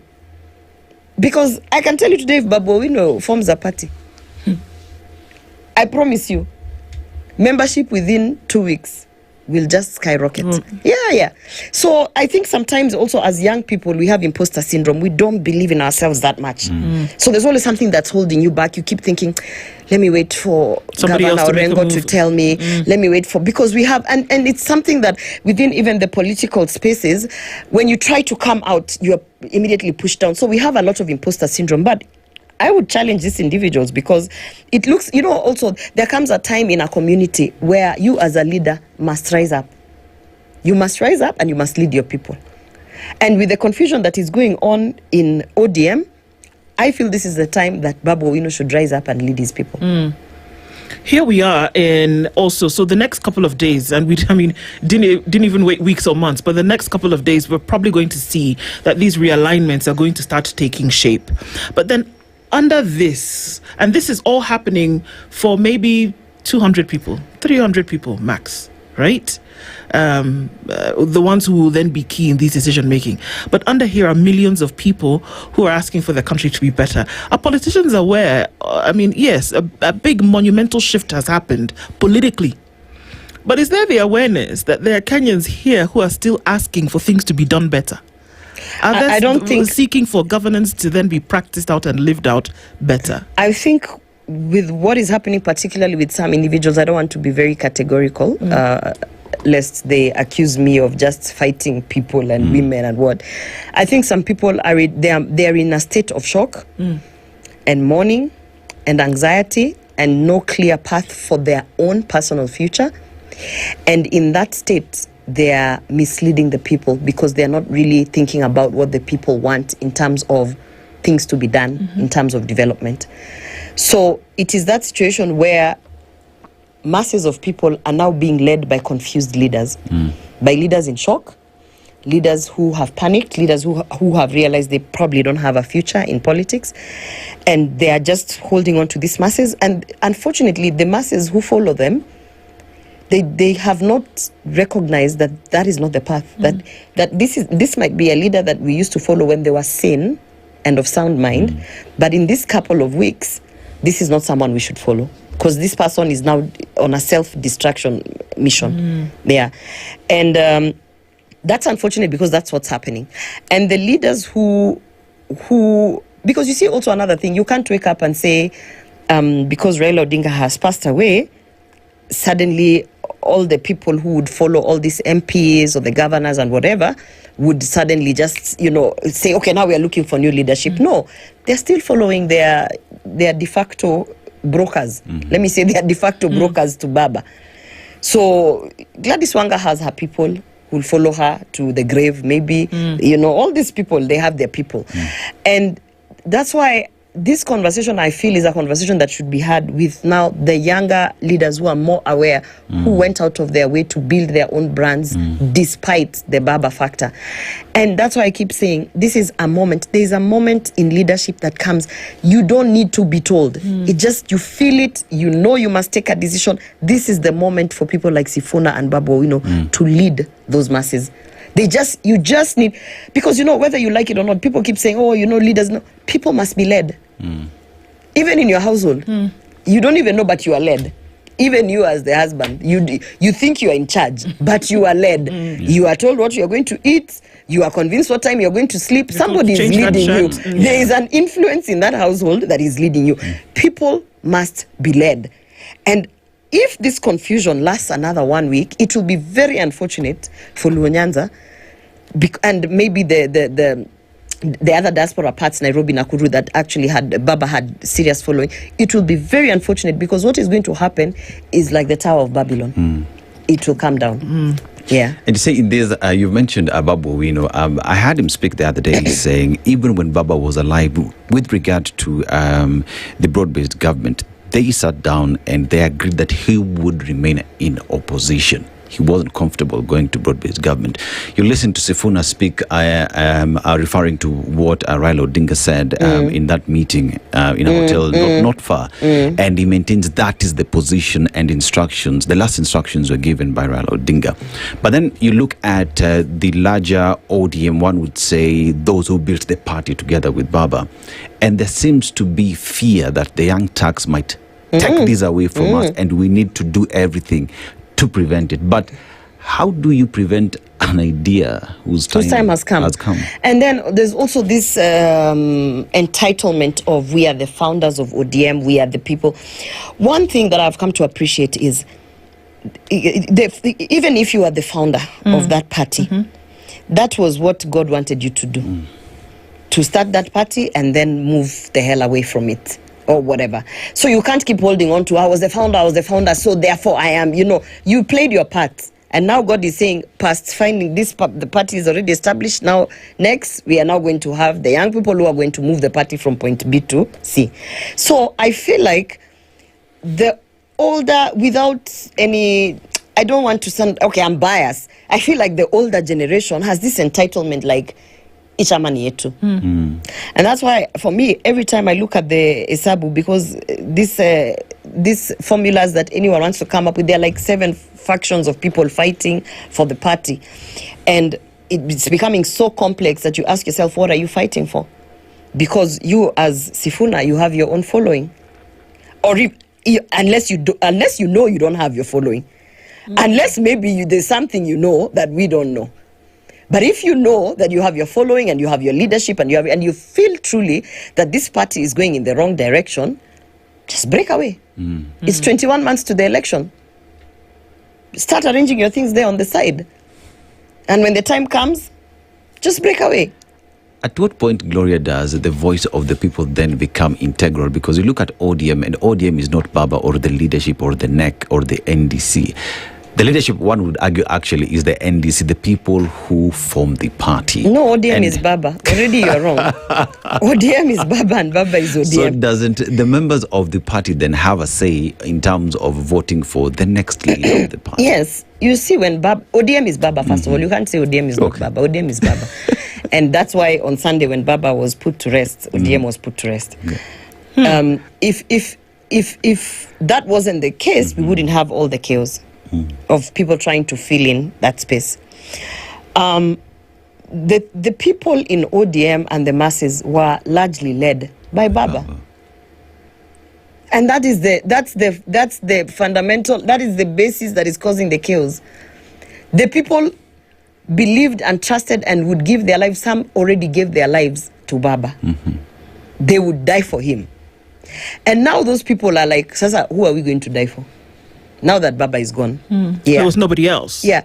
And as much as ODM had, they didn't just die for him. Okay, yeah, sometimes some of them blindly. But you see, Baba just embodied this, let me say, God. He inspired these people, he moved these people. People didn't even want to understand, tunapitisha ama tupitishe, wewe tuambia tutaki kusoma hiyo bill, wewe tuambia wewe ukisema it's Baba good for alisoma. Us, we are good for Baba alisoma, because they trusted in their leader. You never see any other party leader, particularly in the older parties. UDA. People are asking me if I'm still in UDA. I'm still in UDA. Oh, you are? Yes. Okay. I'm still in UDA. I get a lot of... I'm still in UDA. I'm still a member of UDA. In fact, orders were given that they cannot remove me. I have to come out at my own will and time. And I keep saying, the party leader we had when we were going the 2022 elections was, you would sit and be inspired. You would look at them and say, I want to follow this person. This person knows where we are going. You would be inspired. You would trust them 350%. But they've changed now. Yeah. Okay. And you see, that's what Baba also had. But Baba's was like, if our party leader had it to 20%, Baba was 120%. They would follow blindly. Because there was something, the way he carried himself, the way he articulated these things to his people, the way he inspired. You just want to be in that space. Yeah? When you look at all these other political parties that are mushrooming and that have been around, you don't have that kind of trust level. And you don't have that kind of, admiration of a party leader beyond the ideologies of the party. Does that constituency then have a say?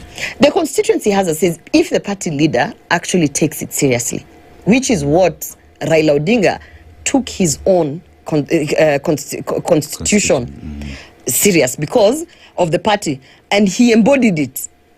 And when people are in the streets, he would not sit in a boardroom and send you. He would be in the streets with his people. He was being tear gassed. You understand? So his people are like, this is truly our leader. Come on. So you don't even start going at, let's go and see what the constitution of the party says, because you know for sure 100% Baba is living in line with his party constitution. But then now you come over now to my party. You know what I mean? You look and you're like, am I inspired by this party leader? Are you? You just said that used to be, what was the number? 350%, okay. I used to be inspired. Maybe I would sell you William Ruto any day of the week, Sunday to Sunday. And then now when realities, you know, the thing with Baba, he preached and then he lived what he preached. You know, he drank what he preached water and drank water. Yeah. And he preached wine and he drank wine. This other one, you come, you sit, you're like, why are we doing this thing? So, you know, human beings, our nature is that you first, for you to even start following anyone, first you have to be made aware of the person. So, okay, there's Gloria, there is, now you're aware. Then you have to now start be given attention to what does Gloria stand for in your life. Then after you say, okay, she stands for mtetezi wa mama, then you have to start looking at her. Is she really mtetezi wa mama? And her actions, and then you start believing ni mtetezi wa mama. And then beyond that, it reaches a place where she comes to your space and you truly see this is the real, you know, person. From there, it's now it's a relationship of building trust. You're building trust. Unfortunately, towards the end, there was a shake-up there with ODM because the trust that people had with Baba when he went to the handshake and the things that this government was doing, that's why you see people saying, tulikuwa tumeenda na yeye mpaka hapo venye aliingia kwa serikali then but so and that's why I'm wondering when you see all these people coming out to do press conferences, it's not as easy as a press conference and telling people I'm the de facto leader. It is not a coronation ceremony and then people come and follow you. I've seen Sakaja wearing clothes there in Bondo. It's not that easy. It's a relationship that you have to build with the electorate over time, and it has to be through your actions and through, did you truly mean what you're saying? Well, perhaps people feel, and you know, that if you are, you know, caught up in these activities thereafter, that it will really rub upon the people that you were very close to the man and that you believed in the things that he believed in. That's a lot of hogwash. No? Okay. That's a lot of hogwash. We know people who are literally stuck, who are stuck. I don't want to be cantankerous. Okay. We know people who are literally twins to Baba's coat, and we don't trust them. Junet, trust him as far as I can throw him. Everybody just bowed down to him because of the attention Baba gave to him, not even his proximity. It is the attention Baba gave to him, the respect Baba gave to him. Devoid of Baba, nobody cares about Junet. Nobody, even in ODM, they don't care about him. There are people who are figureheads stuck next to Baba throughout. The only reason anyone gave them attention is because Baba gave them attention. You know, those are the people who on Sunday, when Baba was laid to rest, their political careers were laid to rest. They are done. Because even when they had that proximity and that space, they never really stood for anything. They never did anything. They never inspired the younger generation. They never spoke for the younger generation. In fact, hao ndo walikuwa na nyanyasa members in the younger generation. They never really, you know, you are just sort of like, I can't abuse you because maybe Baba might put me in line. It's more of the Baba than them. Those people are completely done. There are people who are nominated 4 times by Baba. They are done. Done. Sunday they were laid to rest. Their political careers. Because the only reason they kept on making it to the nomination Baba kept saying, was because Baba had just favored, somehow had favor for them and kept on putting them. There are people who are proudly saying in the next, they are not vying and they don't really, they were speaking out saying that, you know, me tushaongea na Baba na nini, hata the next election ameniambia nisimame nini naenda kunominatiwa Senate. Let me tell you, when the news of Baba passing on, you know, for some of us, we cried and cried and cried, and we stood up and we laughed at those people who used to hang on to him and, you know, overburden him, because now we are waiting to see who will nominate them. Because that was their career path of just nominations through nominations and not wanting to try and get elected. And that's why when they would see some of us doing the things we're doing, because we are actually seeking active election to go to the ballot and ask the people to, they would just, you know, make our lives difficult.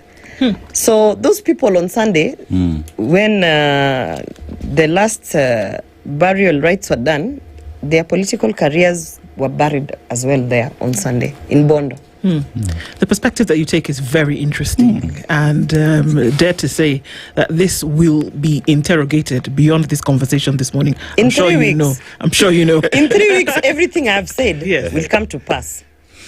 Everything I've said. And I'm not because I'm a prophet. It's really just I mean, unless you are living in a bubble, yeah. It's. I talked about this handshake and I said how it was just a very, very what do you call it? It was a bubble that needed to be carried with such care. Even when they were in the handshake, there was all this Sifuna coming out to speak and whatnot. And I kept on saying, let me tell you, if William Ruto thinks that the handshake is what is going to deliver him in 2027, some of us who campaigned for him and who had to convince the masses for his manifesto and everything already know he's going to lose that election. If that is his formula, we already know. We are as sure as day and night that William Ruto will go back to State House to hand over to the next person. Sure as day and night.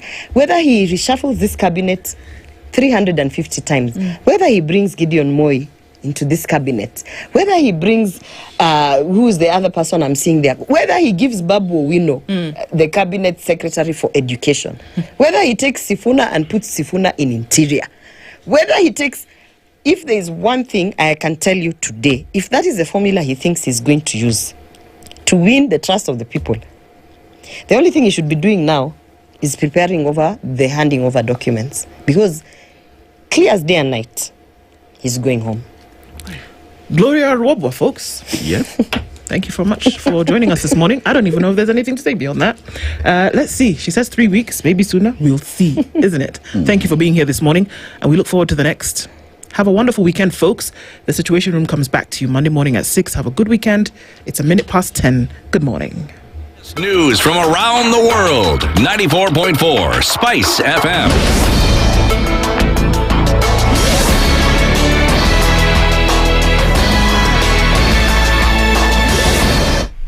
Good morning, this is the Newswire. I'm Edwin Lisamira. Former nominated Senator Gloria Rwabwa has accused some politicians